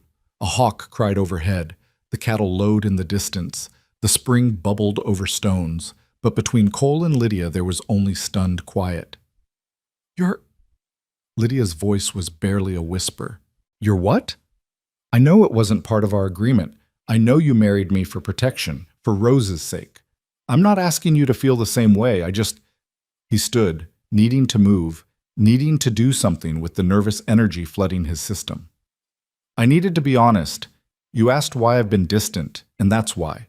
I was trying not to complicate things, trying not to make you uncomfortable in your own home. Uncomfortable? Lydia laughed, a slightly hysterical sound. Colk, do you have any idea how I feel about you? I assumed grateful, maybe. Relieved to be safe. Grateful. Relieved. She stood too, facing him across the small clearing. You're right. I am those things. But I'm also terrified. Of what? Of this. Of you. Of the fact that somewhere between that storm and today, I started falling in love with you too, and it scares me to death. Now it was Cole's turn to be stunned. You... what? I love you, you impossible man. I love the way you are with Emma, patient and kind even when you're heartbroken. I love the way you welcomed a stranger and her child without hesitation. I love your strength, your integrity, the way you look at the land like it's a living thing you're partnered with. I love how you held me when I was falling apart and didn't try to fix me. Just let me be broken until I was ready to be whole again. She stepped closer, her eyes bright with unshed tears. But I'm afraid, Cole. I was married once before, or thought I was, and it was hell. The idea of opening my heart again, of trusting a man with that power over me, it terrifies me. What if I'm wrong about you? What if this feeling is just gratitude masquerading as love? What if... Cole closed the distance between them and kissed her. It was nothing like the chaste kiss at their wedding. This was real, deep, carrying 3 weeks of suppressed longing and years of loneliness on both sides. Lydia made a small sound of surprise that became a sigh, her hands coming up to grip his shirt, and Cole felt something fundamental shift in his chest, like a key turning in a lock. When they finally broke apart, both breathing hard, Lydia pressed her forehead to his. Oh, she whispered. Oh, this is real. Very real, Cole agreed. Lydia, I can't promise I'll never hurt you. I can't promise I'll always know the right thing to say or do. But I can promise I will never ever raise a hand to you in anger. I will never make you feel small or worthless or afraid. I will spend every day trying to deserve the gift of your trust. And I promise to try not to let fear rule me, to try to believe in this, in us, even when it's hard. She pulled back to look at him. We're really doing this? Making this marriage real? If you want to. I want to, she said firmly. I want to so much it almost hurts. But Cole, we need to be honest with each other. About everything. About our fears, our doubts, our past. No more pulling away when things get complicated. Agreed. No more distance. We face things together. They sealed the promise with another kiss, softer this time, filled with tenderness rather than desperation. And when they finally pulled apart, both were smiling. The girls are going to be insufferable about this, Cole said. Emma's been not so subtly pushing us together for weeks. Rose, too. Just this morning she asked me when I was going to kiss you properly because that little peck at the wedding didn't count. Lydia laughed. Out of the mouths of babes. They finished the cattle drive in a completely different mood, stealing glances at each other like teenagers, occasionally reaching out to touch hands as they rode side by side. By the time they headed home that evening, both were exhausted but happier than either had been in years. Emma took one look at them as they dismounted and started grinning. Finally! I thought you two would never figure it out. Figure what out? Cole asked innocently. That you're in love, obviously. Rose, come here. They finally did it. Rose emerged from the house, her face lighting up when she saw her mother's expression. Does this mean Cole is really my papa now? Not just pretend? Lydia looked at Cole, who nodded. Yes, baby. Cole is really your papa now, if that's okay with you? Rose ran to Cole and threw her arms around his waist. It's very okay. I always wanted a papa who was nice. Cole lifted her up, this little girl who'd been so frightened, who was slowly learning to trust again. And I always wanted another daughter. Seems like we're all getting what we wanted. That evening, after the girls had gone to bed, Rose in her own small bed in Emma's room, both girls whispering and giggling about the future, Cole and Lydia sat together on the porch, watching the stars emerge. I was thinking, Lydia said, nestled against Cole's side, his arm around her shoulders, we should do it properly. Have a real wedding, I mean. Not just a legal arrangement, but a celebration. Let the town see that this is a real marriage, a real family. You want a public ceremony? After everything with Reeves? Especially after everything with Reeves. I want everyone to know that I chose this, that I chose you, chose this life, chose to stand up and claim my happiness instead of hiding from it. She looked up at him. Unless you think it's too much? I think it's perfect. We'll do it right. Church, witnesses, a proper celebration. Show the whole territory that the Harding family is here to stay. Over the next 2 weeks, preparations for the ceremony consumed the household. Emma and Rose threw themselves into planning with the enthusiasm only children could muster, insisting on picking wildflowers for decorations and practicing walking down the aisle with serious concentration. Mrs. Johnson and several other ranch wives descended on the house with offers of help, bringing fabric for a dress, recipes for celebration foods, and enough goodwill to make Lydia cry more than once. The town of Redemption, it seemed, had taken the story of Lydia and Cole to heart. Here was a tale they could celebrate, a widow and a stranger, both broken, finding healing in each other. It was the kind of story the frontier was built on, the kind that gave people hope that even in this harsh land, love could flourish. Martha Morrison, the judge's wife, took it upon herself to make Lydia a proper wedding dress. Not white. That seemed inappropriate for a second marriage, but a beautiful deep blue that matched Lydia's eyes, with careful embroidery at the collar and cuffs. You're giving me too much, Lydia protested when Martha brought it for a final fitting. I can't possibly repay. Nonsense. You've given this town something it needed, a reminder that we're not just surviving out here, we're building lives. That's worth more than a dress. Martha pinned the hem with practiced efficiency. Besides, Judge Morrison hasn't smiled as much in years as he did after that courthouse business. You gave him a chance to do real justice, not just shuffle papers. Cole, meanwhile, was dealing with his own preparations. He'd asked Sheriff Dalton to stand up with him, and Emma had insisted on being part of the ceremony too, along with Rose. It was unconventional, but then again, everything about their situation was unconventional. The night before the wedding, Cole found Lydia in the barn, checking on a mare that was close to foaling. She stood in the lamplight, one hand on the horse's swollen belly, humming softly. You should be resting, Cole said, joining her in the stall. Tomorrow's a big day. I'm too nervous to rest. What if I trip walking down the aisle? What if I forget the vows? What if you just enjoy it? Cole interrupted gently. This isn't a performance, Lydia. It's a celebration of something that's already real. We're already married, already in love, already a family. Tomorrow is just making it official in front of God and the community. I know, but it feels important, like I'm making a promise not just to you, but to myself. That I deserve this happiness, that I'm worthy of this new life. She leaned into him when he put his arm around her. For 7 years, Harlan told me I was worthless, that no one else would ever want me, that I should be grateful he tolerated me. Sometimes I still hear his voice in my head, telling me I'm not good enough. Then let tomorrow be the day you silence that voice forever. Let it be the day you stand in front of everyone and claim the truth, that you're strong, worthy, and loved. Lydia turned in his arms and kissed him softly. Thank you for seeing me, really seeing me when I couldn't see myself. Thank you for teaching me how to live again instead of just existing. They stood together in the warm lamplight, the mare huffing contentedly beside them, and neither needed to say what they were both feeling, that tomorrow would mark not just a wedding, but a new beginning for all of them. The ceremony took place under the massive cottonwood trees that grew along the creek on the eastern boundary of Cole's property.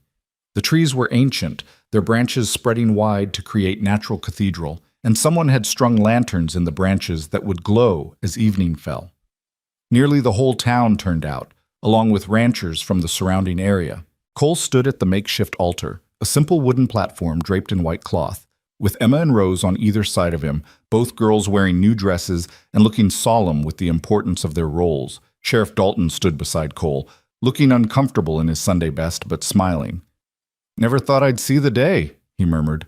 "Cole Harding in love again."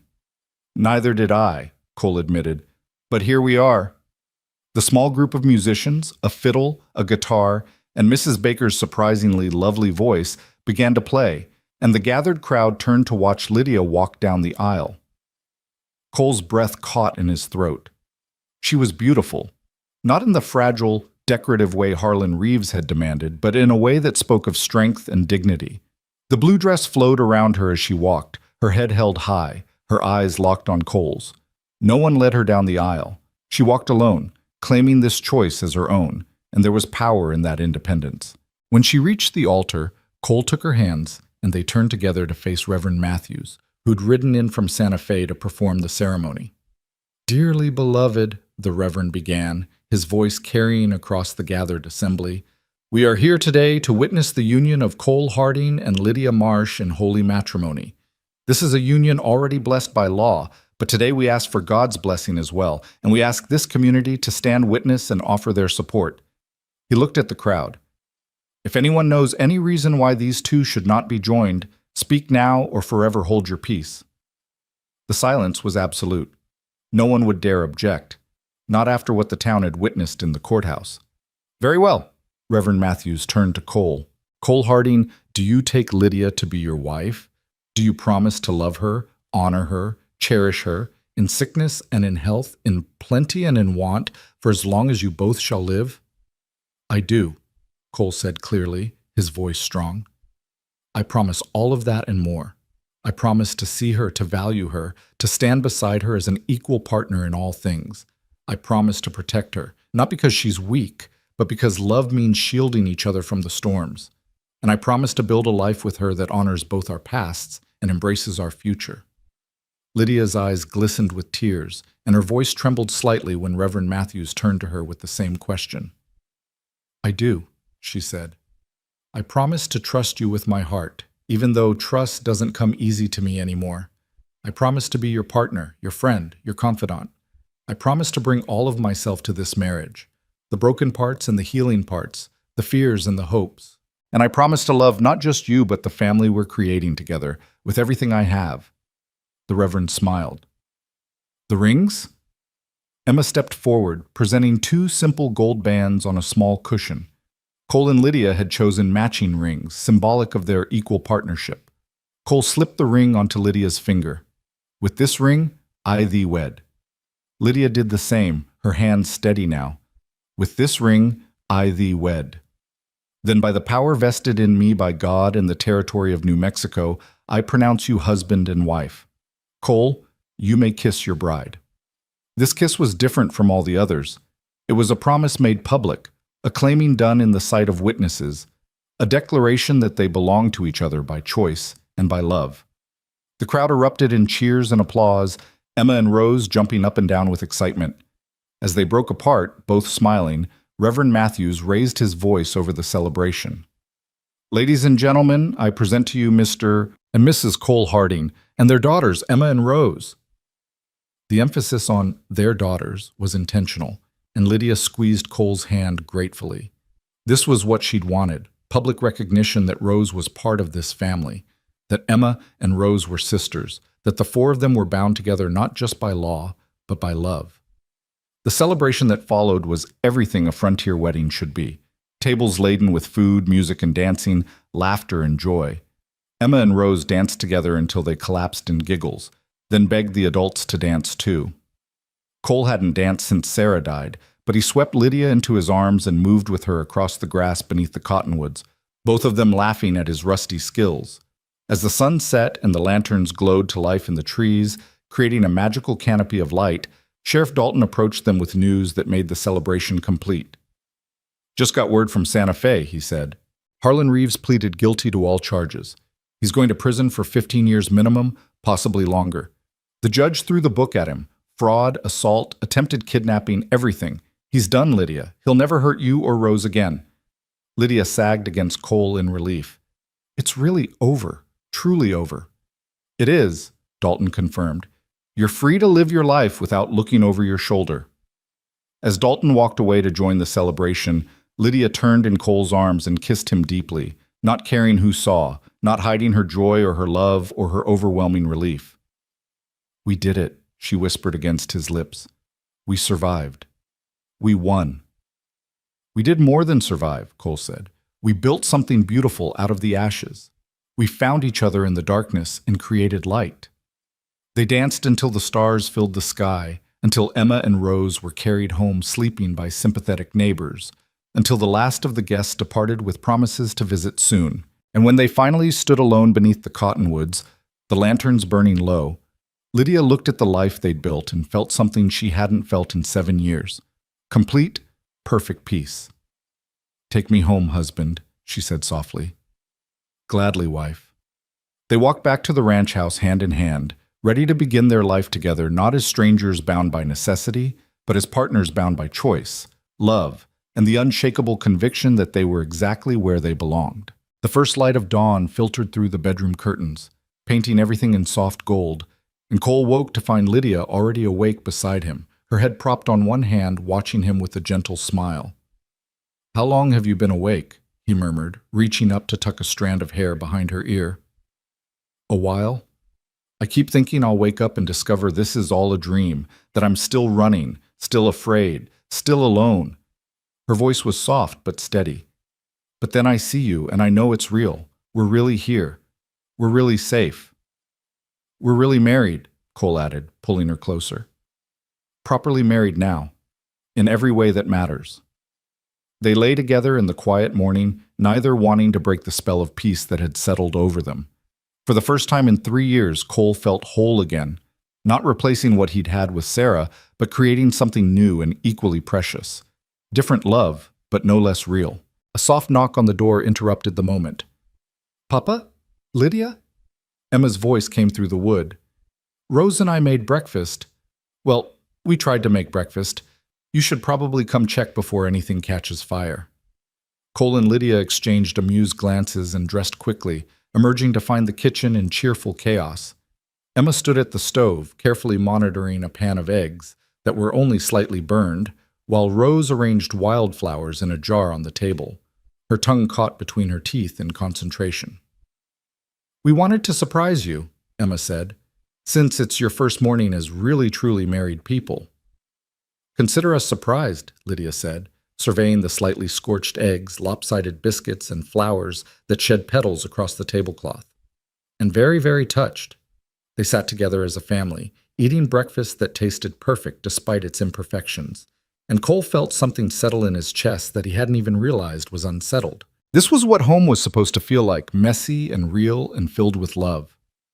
"Rose," Cole said gently, "would you like to start calling me Papa? You don't have to if you're not ready, but I'd like it if you did." Rose looked at her mother, who nodded encouragingly, then back at Cole. "Will you always be my Papa, even when I'm grown up? Even if—" She trailed off, unable to articulate all the fears still lurking in her young heart. "Even then," Cole promised, "always and forever. You're my daughter now, just as much as Emma is. Nothing will change that. Then yes, Rose whispered, testing the word. Papa. The simple syllables seemed to unlock something in the little girl. Over the following days, Rose began to blossom in earnest, her fears gradually receding as she learned to trust the safety surrounding her. She followed Cole around the ranch like a shadow, asking endless questions about the cattle, the horses, the land. She was particularly fascinated by the chickens, spending hours in the coop talking to them in her soft voice, collecting eggs with reverent care. Emma took her role as big sister seriously, teaching Rose everything from how to climb trees to how to skip stones across the creek. The two girls became inseparable, their laughter a constant presence around the ranch house, filling spaces that had been silent for too long. One afternoon, about 2 weeks after the wedding, Cole found Lydia in what had been Sarah's garden, kneeling in the dirt, her hands working the soil with practiced efficiency. The garden had been neglected since Sarah's death. Cole hadn't been able to bear tending it, but now Lydia was coaxing it back to life, planting vegetables and herbs with sure knowledge of what the land would support. I hope you don't mind, she said, looking up as he approached. I know this was Sarah's place, and if you'd rather I didn't— Sarah would be glad, Cole interrupted, settling onto the ground beside her. She always said a garden needed love to thrive, and she'd hate seeing it go to waste. Besides, it's your garden now, your home. Lydia sat back on her heels, dirt smudging her cheek. I want to talk to you about that, about Sarah, about making sure Emma remembers her mother, honors her memory. I'm not trying to replace her. I could never do that. But I want Emma to know it's okay to love us both. Have you talked to Emma about this? Not directly. But I've noticed she sometimes hesitates before calling me by name, like she's not sure what to call me.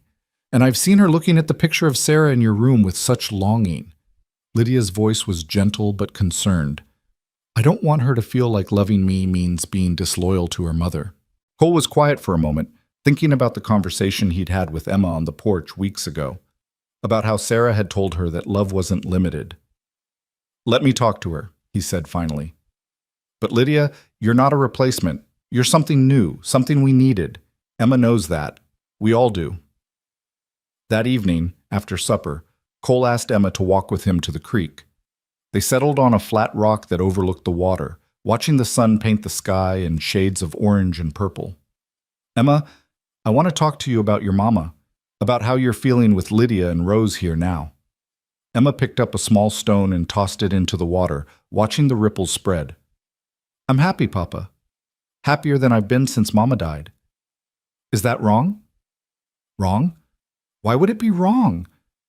Because I feel like I'm forgetting Mama, like by loving Lydia and Rose, I'm somehow betraying her memory. Tears welled in Emma's eyes. I still miss Mama every single day. I miss her laugh and her songs and the way she used to braid my hair. But sometimes whole hours go by now where I don't think about her because I'm busy with Rose or learning something from Lydia, and then I feel guilty.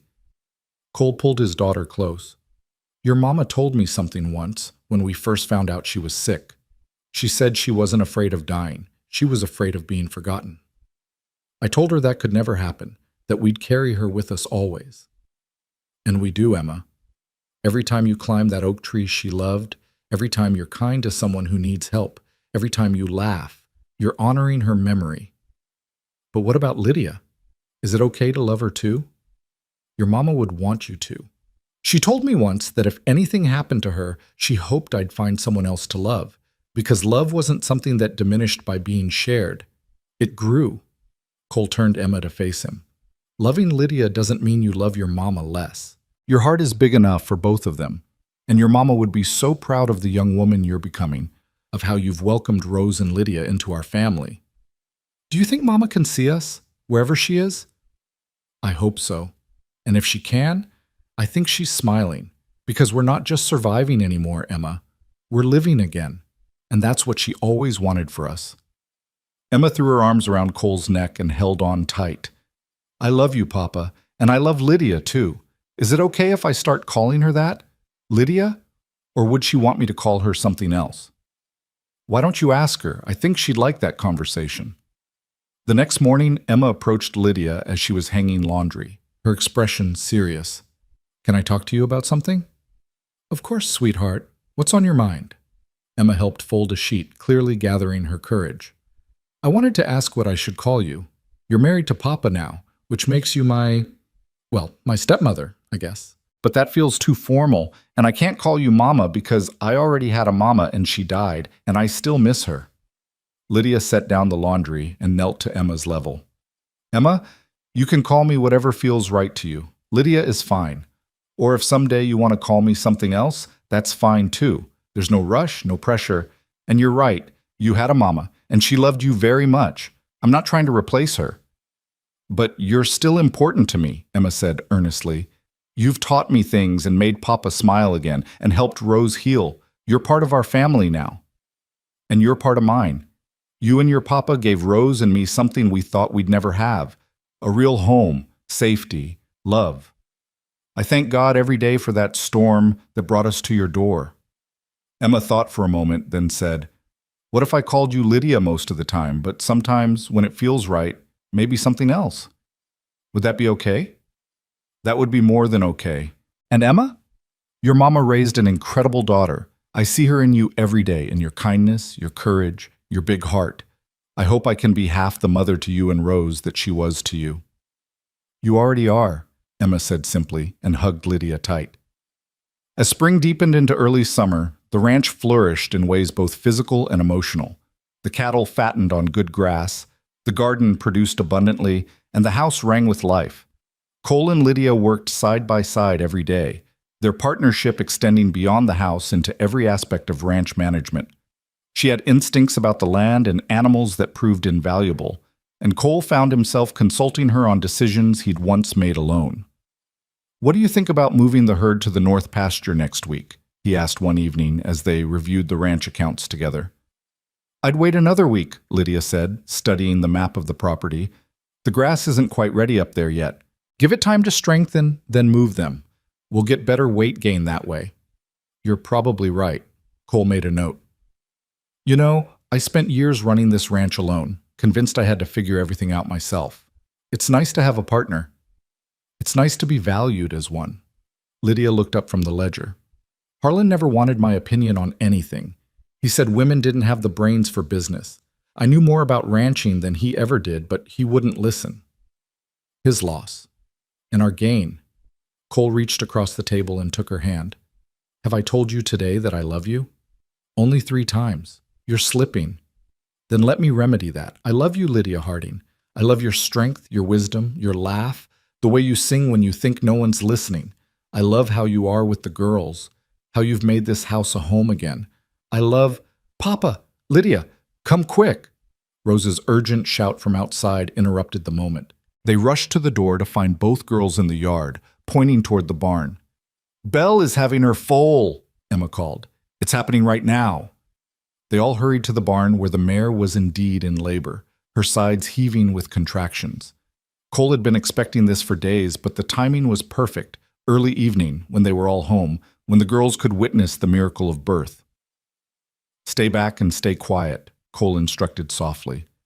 Let Belle do what she needs to do. They watched in hushed reverence as nature took its course. The foal arrived in a rush of fluid and limbs, and Belle immediately began cleaning her baby with gentle efficiency. Within minutes, the foal was struggling to stand on impossibly long, wobbly legs. It's so beautiful, Rose whispered, her eyes huge with wonder. Is it a boy or a girl?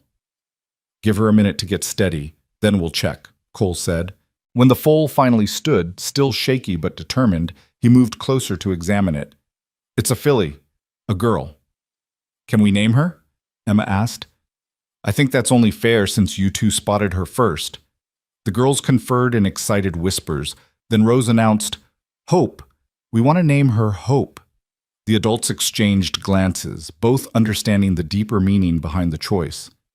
This foal represented new life, new beginnings, the future they were building together. Hope was exactly the right name. Hope it is, Lydia said, her voice thick with emotion. They stayed in the barn for another hour, watching Belle and Hope bond, making sure both were healthy and strong. When they finally returned to the house, the girls were exhausted but too excited to sleep. Lydia made hot cocoa and they sat around the kitchen table reliving every moment of the birth, the girls' faces glowing in the lamplight. "This is what I always wanted," Lydia said later, after the girls had finally gone to bed. She stood at the window, looking out at the barn where Hope was spending her first night. "A home where my daughter could see miracles instead of violence, where she could grow up knowing what real love looks like." Cole came up behind her, wrapping his arms around her waist. "And what does real love look like?" Like this. Like a man who takes in strangers because it's the right thing to do. Like a girl who shares her father because there's room in her heart for a sister. Like a community that rallies around people in trouble. Like choosing each other, every single day, even when it's hard. "It hasn't been hard," Cole said. "Loving you has been the easiest thing I've ever done." "Give it time," Lydia teased, turning in his arms. "Wait until I burn dinner, or accidentally let the chickens loose, or disagree with one of your stubborn rancher opinions. I look forward to all of it, the good days and the hard ones, the victories and the mistakes, all of it, as long as we face it together." They stood together in the quiet house, two people who'd found each other in a storm, who'd fought for the right to love each other, who'd built a family from broken pieces. Outside, the New Mexico night spread its vast blanket of stars overhead, the same stars that had witnessed their first meeting, their marriage, their transformation from strangers to partners to lovers. The summer passed in a golden haze of work and laughter, of small triumphs and quiet joys. The ranch prospered under their joint management, the herd growing stronger, the land responding to their careful stewardship. Emma and Rose grew taller, browner from the sun, wild and free in the way children should be. The nightmares that had plagued Rose gradually faded, replaced by dreams of horses and adventures. One evening in late August, as they all sat on the porch watching the sunset, a rider appeared on the horizon. Cole tensed automatically, old instincts kicking in, but relaxed when he recognized Sheriff Dalton. "Jack?" he called as the sheriff dismounted. "Everything all right?" "Everything's fine, just thought you'd want to know. Harlan Reeves died in prison last week. Knife fight with another inmate. He's gone, Lydia. For good this time." Lydia was very still for a moment, processing this final piece of news. Cole waited, letting her feel whatever she needed to feel. When she finally spoke, her voice was calm, almost peaceful. "I should feel something, shouldn't I? Relief or satisfaction, or maybe even sorrow. But I just feel free, like the last shadow has finally lifted." "That's exactly what you should feel," Dalton said gently. "The man caused enough pain in his life. You don't owe him any emotion in his death." After the sheriff left, declining their offer of supper, the family sat together in the gathering dusk. Rose, who'd been very quiet during the conversation, finally spoke. "Is it wrong that I'm not sad? About him dying?" "No, baby," Lydia said, pulling her daughter close. "It's not wrong to protect your heart from someone who hurt you. You don't have to feel sad for him. You can just feel glad that he can never hurt anyone ever again." "I'm glad I have Papa now instead," Rose said, looking at Cole with absolute trust. "Papa would never hurt us." "Never," Cole confirmed, his voice firm with conviction. "You're safe here, Rose. Both of you. Always." As summer turned to fall, the ranch prepared for winter with the practiced efficiency of people who knew the land's rhythms. Cole and Lydia worked together to stock the root cellar, to ensure adequate hay was stored, to winterize the buildings. The girls helped where they could, learning the cycles of ranch life, understanding that survival required preparation and hard work. One afternoon in October, as Lydia was canning the last of the garden vegetables, Martha Morrison arrived with news that made everyone stop working. "There's a family passing through town," Martha said, "heading west, caught in an early storm, and their wagon broke down.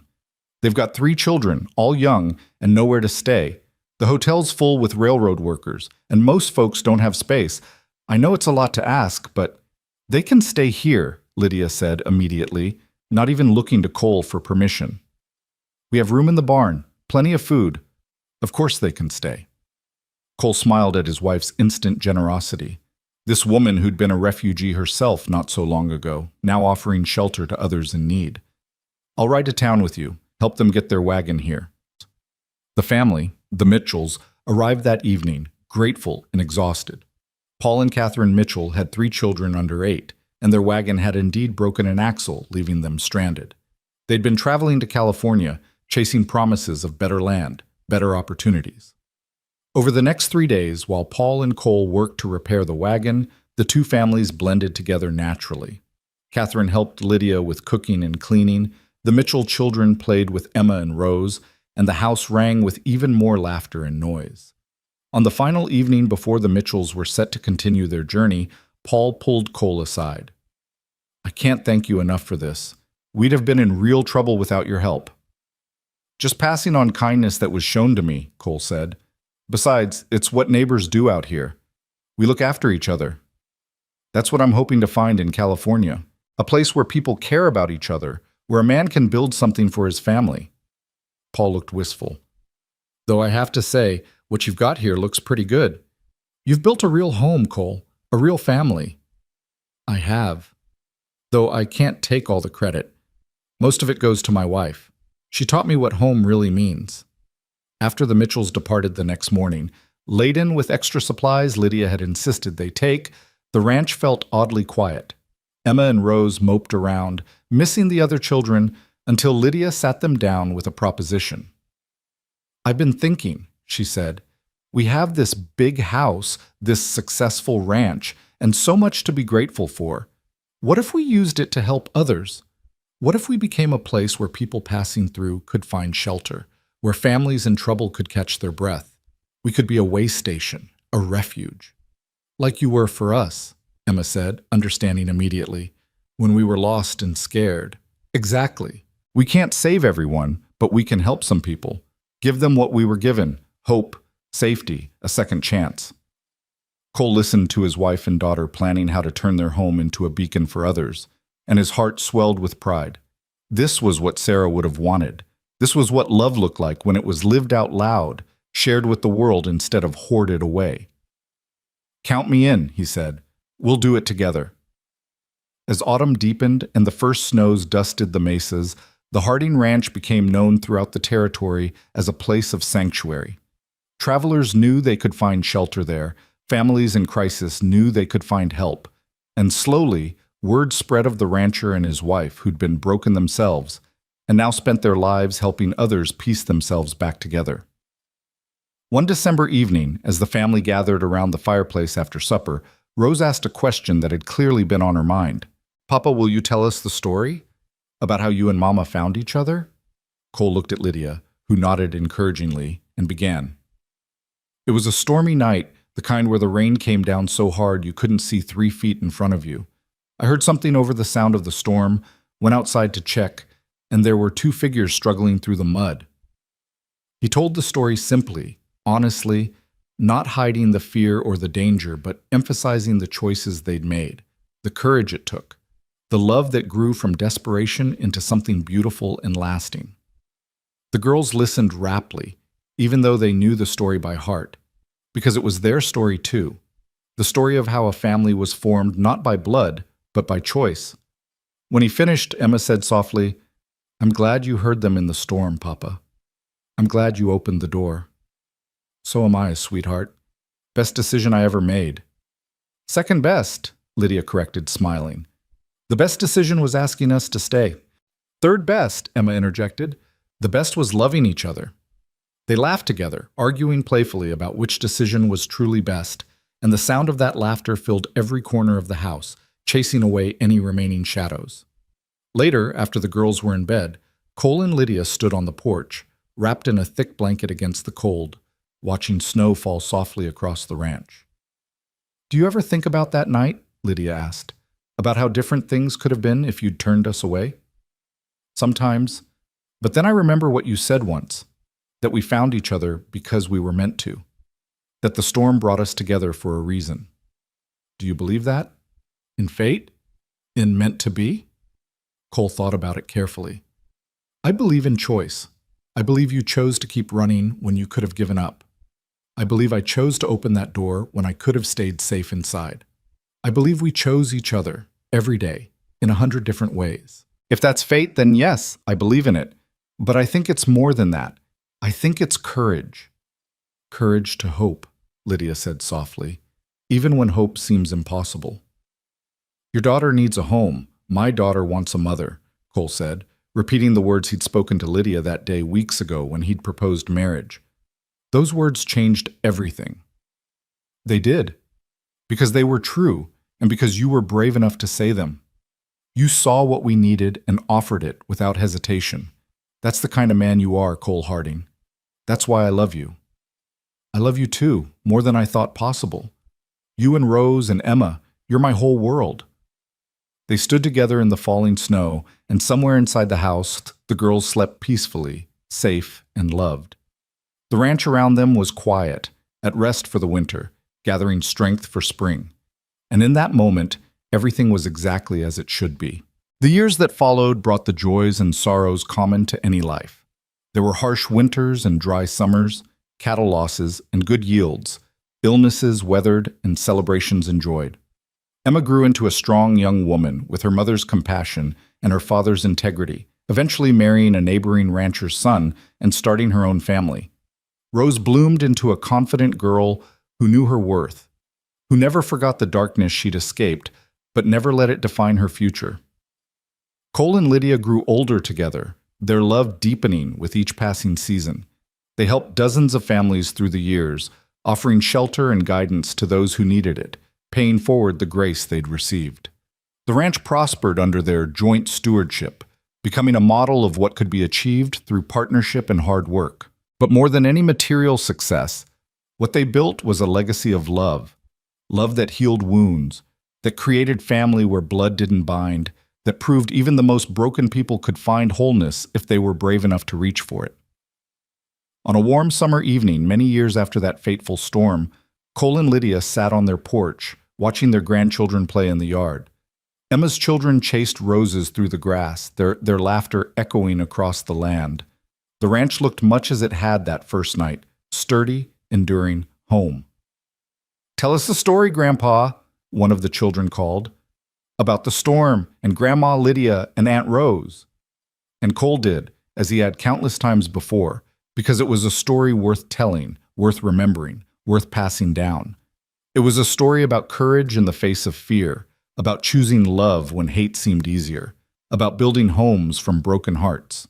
It was the story of how, on one violent, stormy night in 1882, a rancher opened his door to strangers and found family instead. How a desperate woman took a chance on trusting again and found safety. How two little girls who needed each other became sisters not by birth, but by choice. It was the story of how home is not a place, but a choice you make, every day, to stand beside the people who matter most. How family is not defined by blood, but by who shows up when you need them. How love, real love, is built not in grand gestures, but in small moments of kindness, loyalty, and unwavering commitment. As the sun set over the New Mexico landscape, painting the mesas in shades of gold and crimson, Cole reached for Lydia's hand. She laced her fingers through his, and they sat together in the peace they'd earned, the love they'd chosen, the home they'd built from nothing but hope and courage. And under the cottonwood trees where they'd pledged their lives to each other all those years ago, where wildflowers still bloomed each spring, where future generations would gather to hear the story of how it all began, the legacy of Cole and Lydia Harding lived on. A legacy that proved no matter how dark the storm, no matter how long the night, morning always comes for those brave enough to wait for it, wise enough to open their doors to possibility, and strong enough to choose love over fear. In the end, that was what it all came down to, choosing love. And they had chosen well.